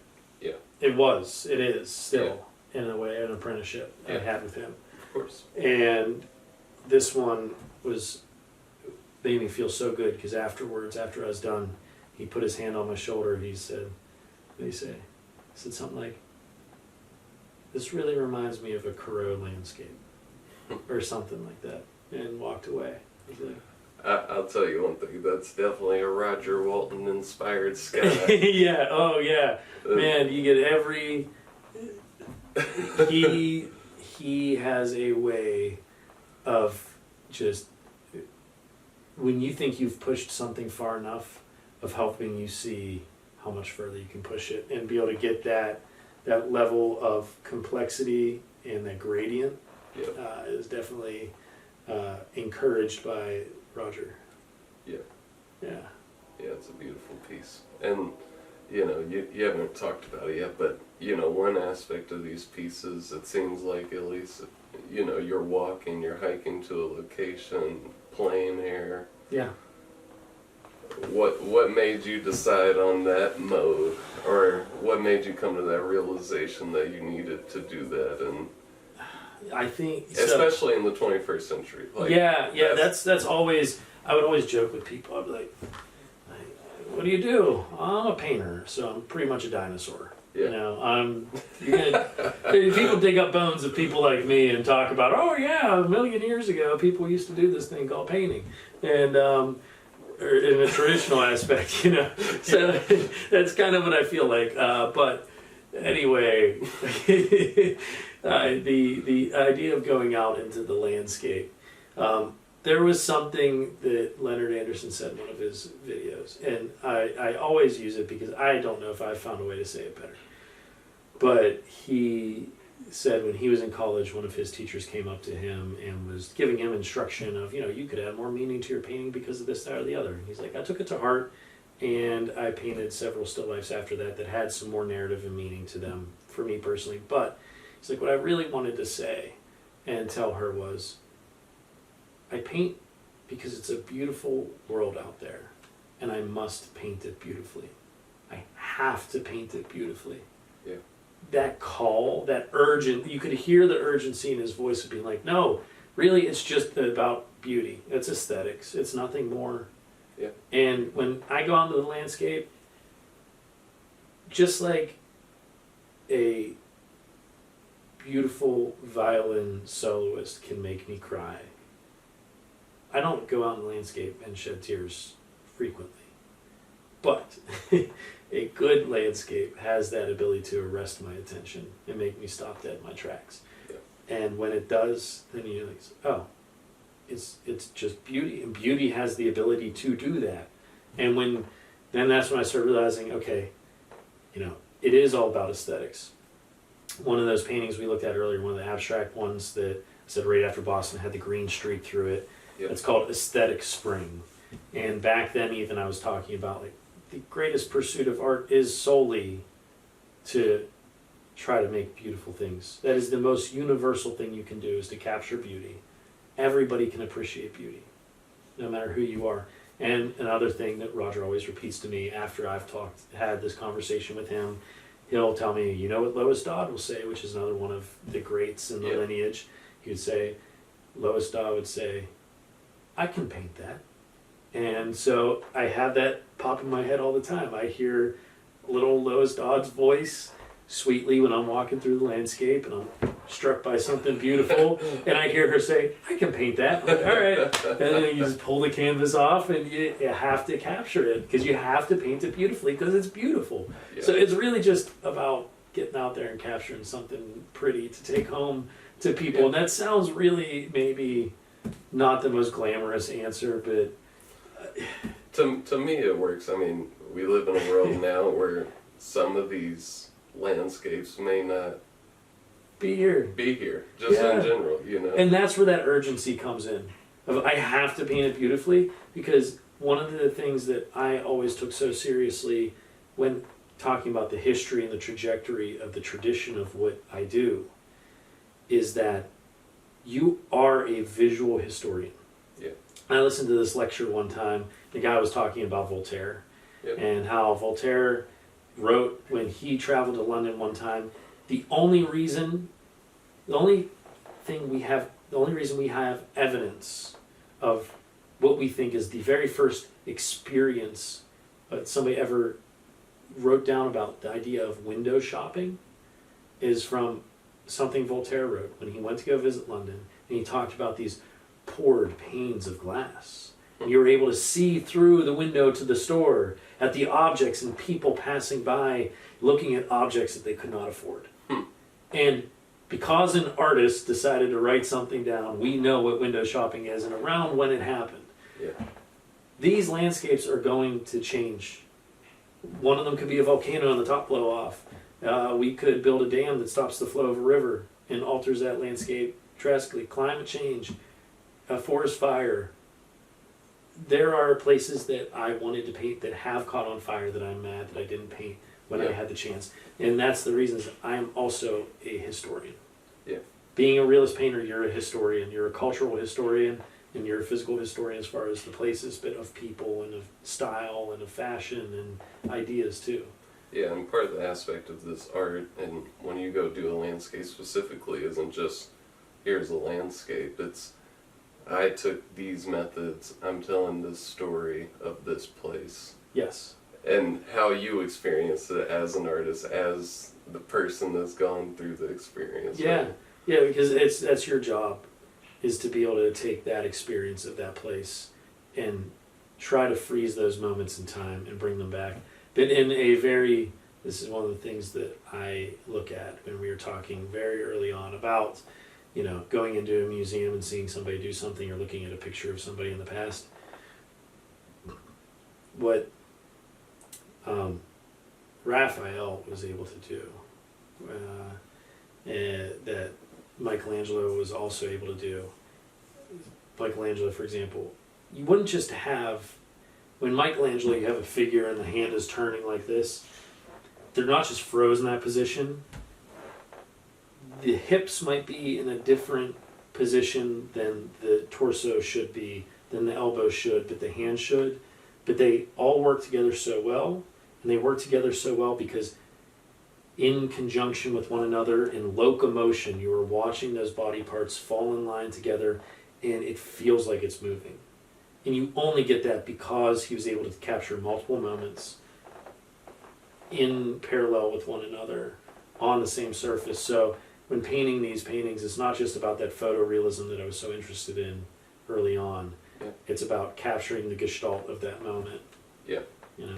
Yeah, and it's definitely not just about photorealism, right? Like, no. There's an experience to these paintings when you see them in person, and even when you see close-up images and videos of them, there is movement to them outside of the landscape itself. It's the way colors are interacting. Yeah. It's that relativism that's the foundation of realism, right? Yeah. And you know, like, I know for a fact that when you go out there, the first thing on your mind is Walton smudging that painting. Yeah, you know? exactly. with, You know, with the bricks, right? Because, because I'll get 2 days into a painting, and then I will do that now.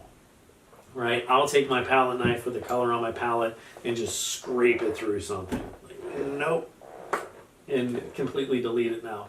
And he gave me that gift of being able to work swiftly and decisively with my heart. Yeah. You know, I wish I could remember the name of his professor that told him this. And I know I'm going to say things like this over and over again, but I'm passing down. It's the tradition I'm passing. It's an oral tradition. I'm passing these stories down. But it's, well, how I relate to him so badly is because we've talked about earlier, I'm so harsh on myself sometimes. Even looking at this painting we have up right now, there's things that are going on in my mind that I won't say out loud because it would be... You just shouldn't. Yeah, I just shouldn't because I know I shouldn't. And I know it's not productive too. But he told him, you must learn how to look at your work with your loving eye and your critical eye simultaneously. And that's brilliant. Yeah. Because I always, sometimes too often, only look at my work through my critical eye. But like, so that's why I said when moving swiftly through the painting with my heart, it's that loving eye of this could be a great mark. And when it is, be able to delight in it. Yeah. But then also be able to take your thumb and smear through it when Yeah. you need to. You know, exactly. and be critical when you need to. And I'm at that stage now. Whereas these earlier ones, it was still a lot more mechanical and rigid, and I wasn't sure. Didn't know if it was my voice yet. Didn't know if it was his voice.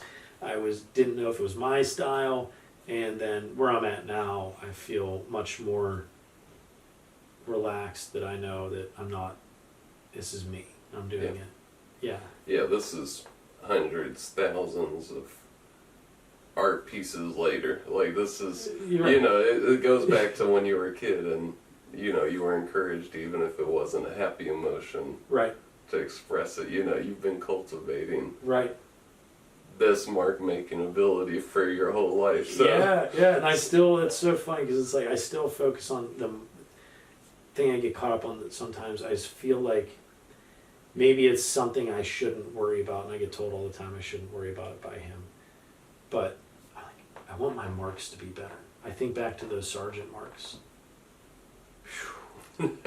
Oh man, so now when I'm painting, if there's an area I'm not pleased with, I do step back. I'm like, what kind of mark can you make here?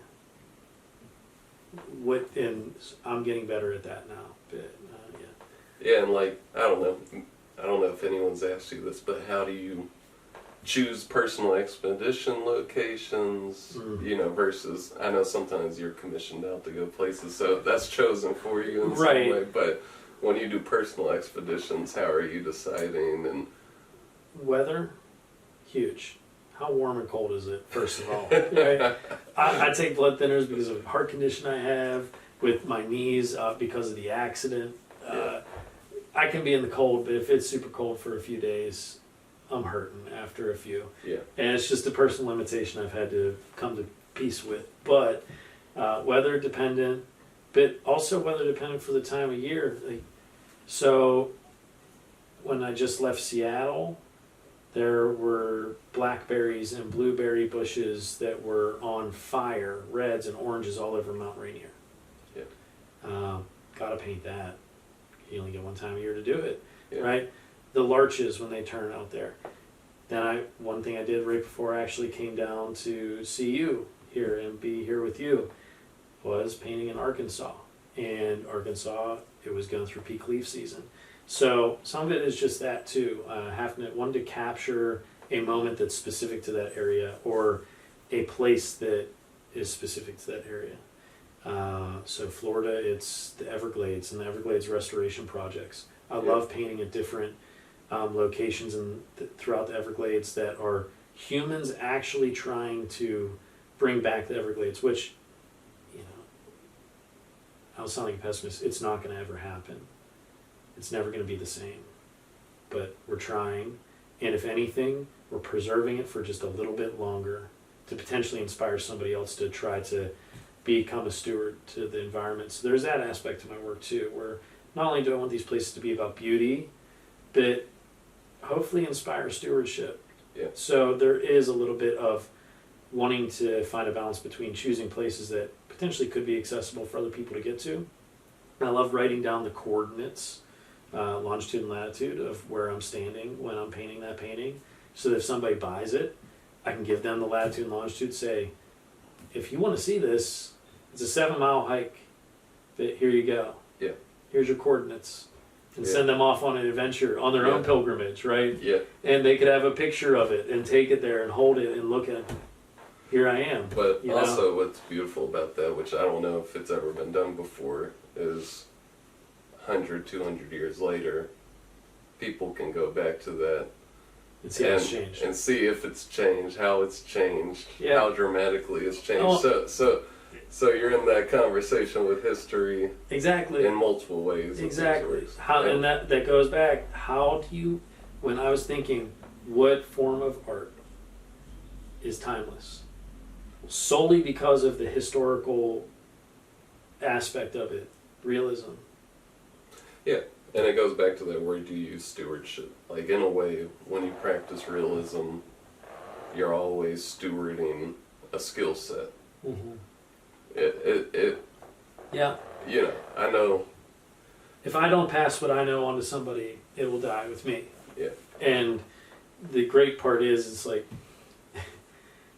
what Roger made me, you know, in a way, like a disciple. You can have many fishermen out there that you teach how to fish. But if they don't, one by one, if they don't teach people how to fish, you may have had 30, 40, 50, 700 students, but how many of them are out there actually passing on that oral tradition that he passed down to me? You know, and that's something that I know I must share with people. It's that important to me. So yeah, I am a steward to that tradition. Yeah, exactly. Yeah, Piney, that's Colorado, near Vail. Beautiful, beautiful place. I plan on going back there to paint. 100%. Colorado, like another thing I haven't done there. That's right before the aspens were changing, and I need to get back there when the aspen leaves are changing to go paint as well. Yeah. Joshua tree. Love. First thought I was going to hate painting Joshua tree. So, kind of the same reason I thought I wasn't going to love painting New Mexico. When you first were introduced to the landscape, I think the stereotypical idea of painting a landscape, you have to have some sort of grandeur, mountain, mighty flowing river, dramatic sunset, you know, all these things. As you study art more, you realize it doesn't have to be like that. But when you get to these deserts and these places, the color palette, until you have settled in for a few days, do you start to see the complexity and the beauty in it and the relationship. You know, I'm standing in that painting, I'm standing in the middle of a wash that only has water in it for maybe a week or two a year. Going down to this oasis of palms that survives off this tiny little trickle throughout the rest of the year. And these trees are 80 feet tall. They're enormous. And I'm standing in this dried up waterbed that has these other trees that have these, you tell they pulled all their water out of any sort of leaves, put it directly into the branches, and the branches are bright green. You know, and you start realizing how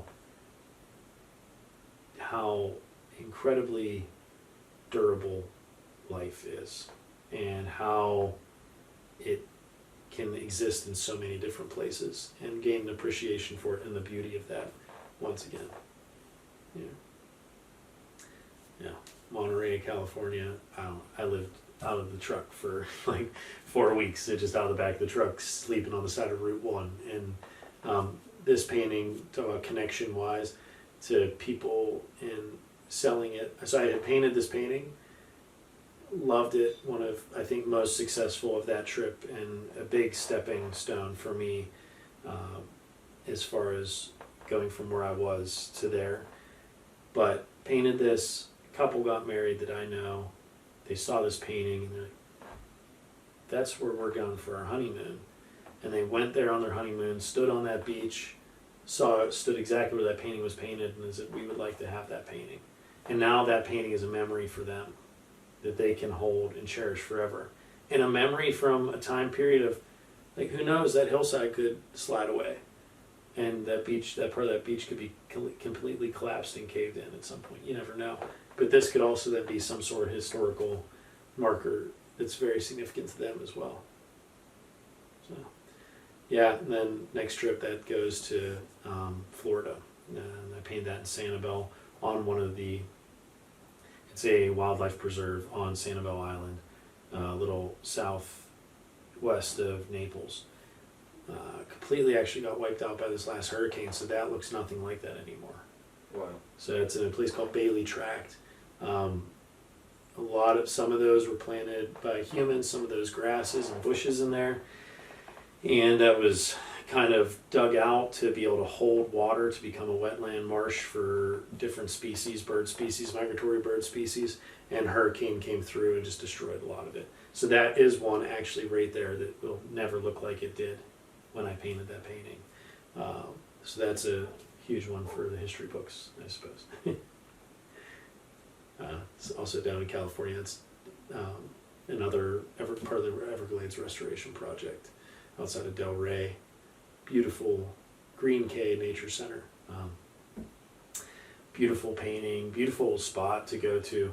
I've never been surrounded by the sound of more birds in my life. It was, other than being at the aviary in Pittsburgh, the National Aviary, I've never been surrounded by so many sounds.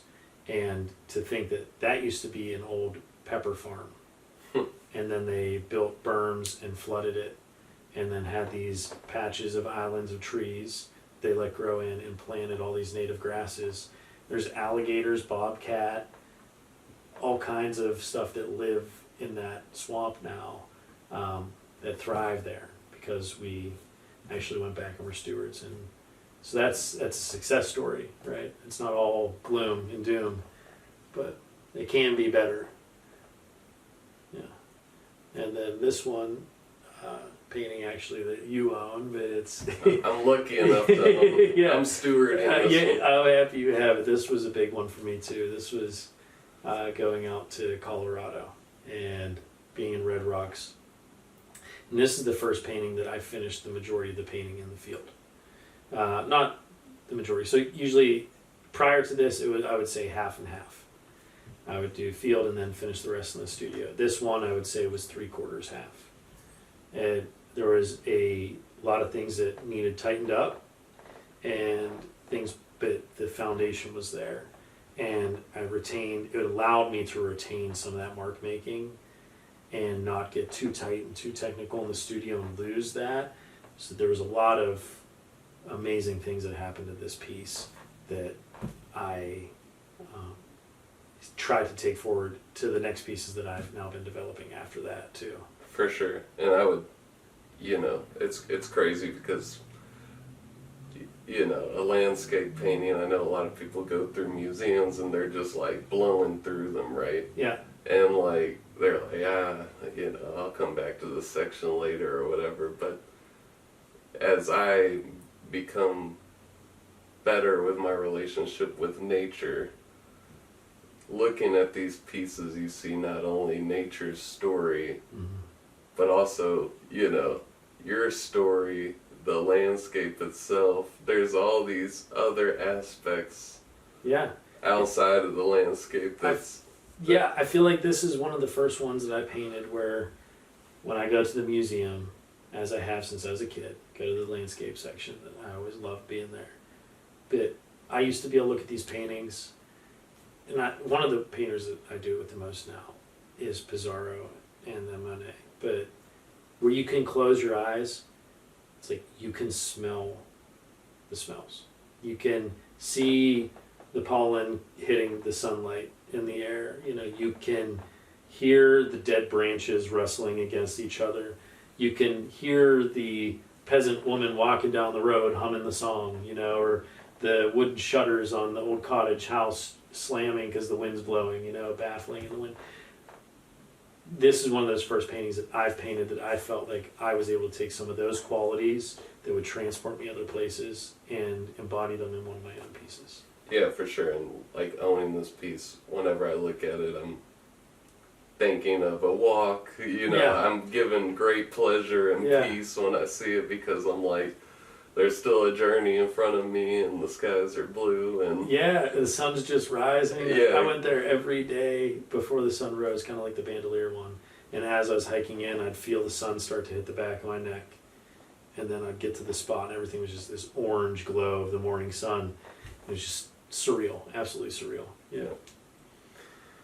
Yeah. Then just wow, big leap, but Dana Point, California. Really, this was one that, before, and we really didn't touch on it as much, you asked me, like, what's the process look like of scouting out some of the locations? I think we were leading into that. I'll go out on one of these trips and scout for 3 or 4 days, doing sketches, taking photographs, taking notes of this place, but not 8:30 in the morning, maybe 4:30 in the afternoon, and being able to find the right time, right place. This was one that I had to put a lot of faith into. I knew that I could fit that point into that composition somehow, some way, and nothing I was doing in my sketches felt right. And I knew I just needed to stand out on the beach and trust myself that it was going to come out well, and there was something to capture there, and I think I did. And it was that reflection on the sands. It was about that space and about the waves crashing in, and it being this beautifully brilliant, pristine, peaceful little nook of the world that I found myself in. Anyway. It's an incredible piece. It almost is like inviting arm to be held into, right? Yeah, it's like landscape has their arm around you, and then you feel like you just sit down on the beach and relax. Exactly. You definitely felt very protected in there. So this was part of that process. So after 3 days, I'm like, okay, at night, this place, that's when it's going to happen. I spent about 5 days there working on that canvas, and then brought it home. And then we go into more work from Seattle. So this is the first one that I accomplished from Washington, in Darrington, going up towards Marble Mount and the Cascade Mountains, and the going towards like North Cascade National Park. And was actually driving home from a hike, scouting, did this crazy 14-mile hike that I could never have taken my gear up in there, climbed up onto a glacier, took all these photographs, like this is going to be the painting, It did this entire journey, this trip, slept there the night before, woke up early in the morning, made this whole to-do about it. And then on the drive home, driving through this small town, I just turned and looked out the window, driving past this field at this farm at the foothill of the mountain. I'm like, well, there's my painting right there. And I looked at my partner, and I said, "You mind if we stop the car?" She's like, "No, stop it." So I stopped the car. So that's another thing that it's like that lowest odd type of attitude. It's like, if you do not take that picture right then, that moment will never come back. And to that point, I took the photo, took some notes, went home. This painting was done primarily in the studio, not because I wanted to, but every single time I drove an hour and a half to go to that place, I would take the painting with me to try to adjust color in the field or change shapes in the field or take notes. I would go back at the same time, try to find the same lighting conditions, clouds, whatever. Went back 5 times. It was never the same. So, very happy I stopped and said, "Oh, I could paint that," and took that photo and took those notes, because it would have been lost if not. For sure, it's a beautiful piece, and like it's very different from the others. Yeah. It does feel like another like breakthrough piece in a lot of ways. You know, and I think a little bit of it is adding that human element back into it. The fence, the cows, the farm. You know, going back to this piece for a second, I don't know what excites me the most is like you still got years to paint. It's almost like combining that with some of the other things you're exploring. Yeah. I don't know, it's like if Van Gogh could paint like that, but then also paint like Starry Night, it's like all this untapped. And finding that, you saw that confluence right before I left Pittsburgh with that piece where it had the language and the head and the abstract forms. Yeah. And I feel like there's going to be some sort of confluence, not necessarily with the abstract and my realism, but the different types of realism that I've done. Yeah. And the different mark making that I've done, the different times I've chose to make objects more of an individual character than they are actually in real life, or color, expression, this or the other. So be able to meld everything I know, like you just said, and then take another step and grow from that. It's so exciting. Yeah. It really is. I feel so energized to be out there making new work that speaks to me, and then I actually feel like I have a voice that I feel is successful now, and that can go out there and be a voice for the landscape. I also wonder like how much you're either looking forward to or open to teaching others. Like if other people reached out to you, like they see this podcast and they're like, I want to learn how to do that, but I think it would. I would love. I've never turned anybody away who's asked me a question. I, to a fault, sometimes will spend an entire day when I'm standing there out in the field kibitzing with another, fellow painter or curious kid or something like that, and miss the light that I was trying to capture. Yeah. So part of me knows that I will teach in one way or another. I have no clue what form it looks like. I feel like if somebody that I finally developed a relationship with, like I developed with Roger, I don't know how that would look, what avenue that would have to take, because I'm not in a university. But if I had that type of mentor, apprentice type of relationship that I feel with Roger, I definitely think I could teach and pass something on in that manner, as of right now. Yeah. Yeah, and one thing we haven't talked about this whole time is, you continue to draw. A lot of people think drawing and painting are kind of synonymous, but they're very different mediums. And throughout that whole time, you talked about being in the field, taking notes, actually drawing images, the compositions themselves. And I think that's another piece from the old masters that may not be incorporated in contemporary art today, that I think, I think it's a step that's sometimes skipped by a lot of people. They feel like they don't have to draw after they're drawing one course in college, or after they grow up from being a kid.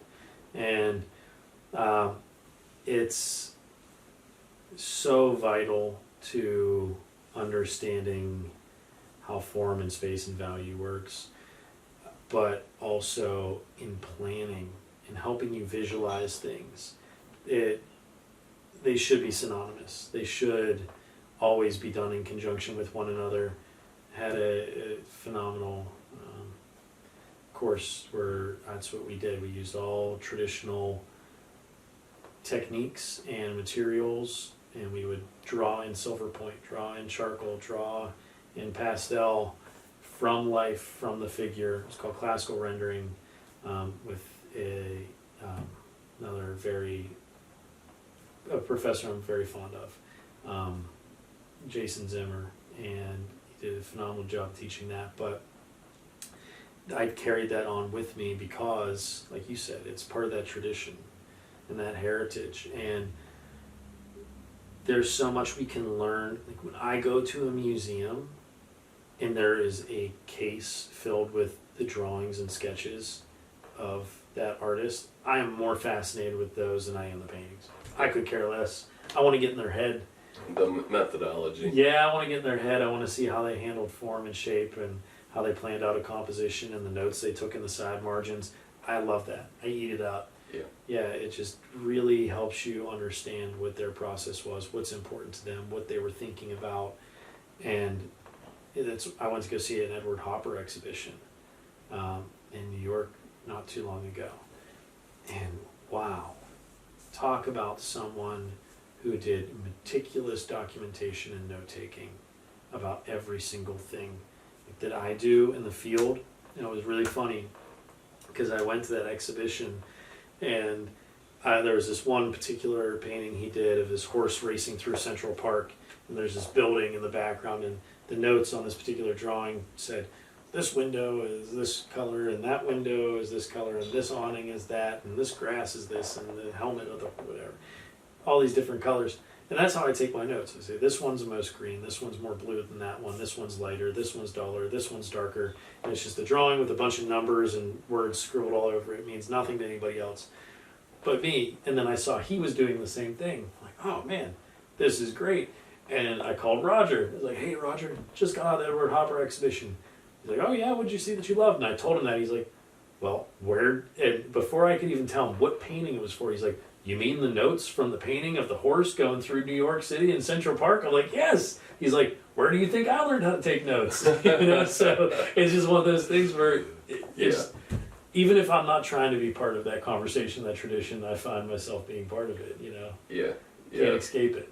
Yeah, and there's a lot more complexity and richness to that tradition than we got into today, but, I'm sure at a point in the future we'll talk about it in more depth and, explore it for the audience and just people that are curious about this stuff. I think for me, when we first met, I was doing large scale creative productions and I was more into the work aspect of it. We both came from like blue collar backgrounds, right? So it's fascinating now because you did have the heritage, the tutelage, the lineage to connect into, whereas a lot of people coming into art now may not go to art school, may not have that time to study the masters that really shape the context of the conversation today. So it's really fascinating seeing these methodologies, traditions, and also just the approach generally to this work and to work generally. Like, take the form it is, especially now when you go around and people take a picture and then they think they captured it right. And they're like, this is how iPhone tells me it looks. Exactly. This is how it looks in real life, and the emotions that come with it. But there's still power in what we do as artists. Exactly. And there's still a place for it. And I'm gaining more and more confidence of that. Especially in a world that's oversaturated with images and representations and people generating content. There's still a place for moving art. Exactly. And it gives me hope that there's purpose and meaning and reason behind what I'm doing. Exactly. And I think it goes back to even that first painting that struck you. Yeah. that birthing Yeah. from Frida Kahlo. Like Yeah. that painting sums up a lot of Yeah. when you're going on these hikes and finding that image, that process. Yes, yes, and finding those things that absolutely move you. Because if you are not moved by something, or it's not expressing something that you truly deeply connect with on an emotional, universal level, it's not going to strike somebody else. Exactly. So it needs to come from that place. And yeah, so I guess I did, before this interview, I had no clue the parallels that bringing up those paintings would provide us, but 100%. Yeah, Exactly. on point. It was an immense pleasure of mine to have you here today. Yeah. I know we didn't get into everything, but It's it's okay. hard to talk about everything. It was be way too long. If not, I'm sure we could do it again sometime. But Exactly. So it was a great pleasure to interview you and dive into these topics, and we'll have links to the work and the description and the show notes, and appreciate we'll that. also, keep you guys updated on where Cory is Yeah. and what's happening next. Is there anything you want to end with? Like, what's next for you? Or? I'm just really excited to get back to the Pacific Northwest and get some good work that I have going done and wrap up some things.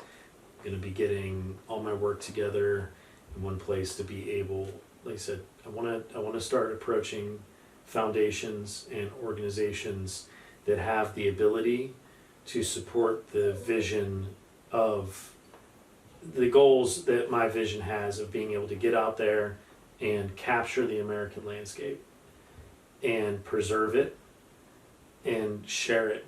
So that's really where the trajectory I'm trying to head. So hopefully see me in some exhibitions with my work being shown across the country of the different places that you have to see around the country, around the the United States. So. Yeah, for sure. I'm excited to see that. I think, if I was to describe you in a single sentence, which is extremely difficult to do, I would attempt to say you are one of the last great American craftsmen. Wow. Still pursuing that arrested motion of nature and stewarding that for all of us. I think that is as best as I can get. You lay out some big shoes to fill, but I promise I do my best. I appreciate that very much, Mike. That means a lot to me. All right. Thank you. Until next time. I'll be talking to you soon, Mike. I appreciate you. Thank you for having me. Yeah, of course. Yeah.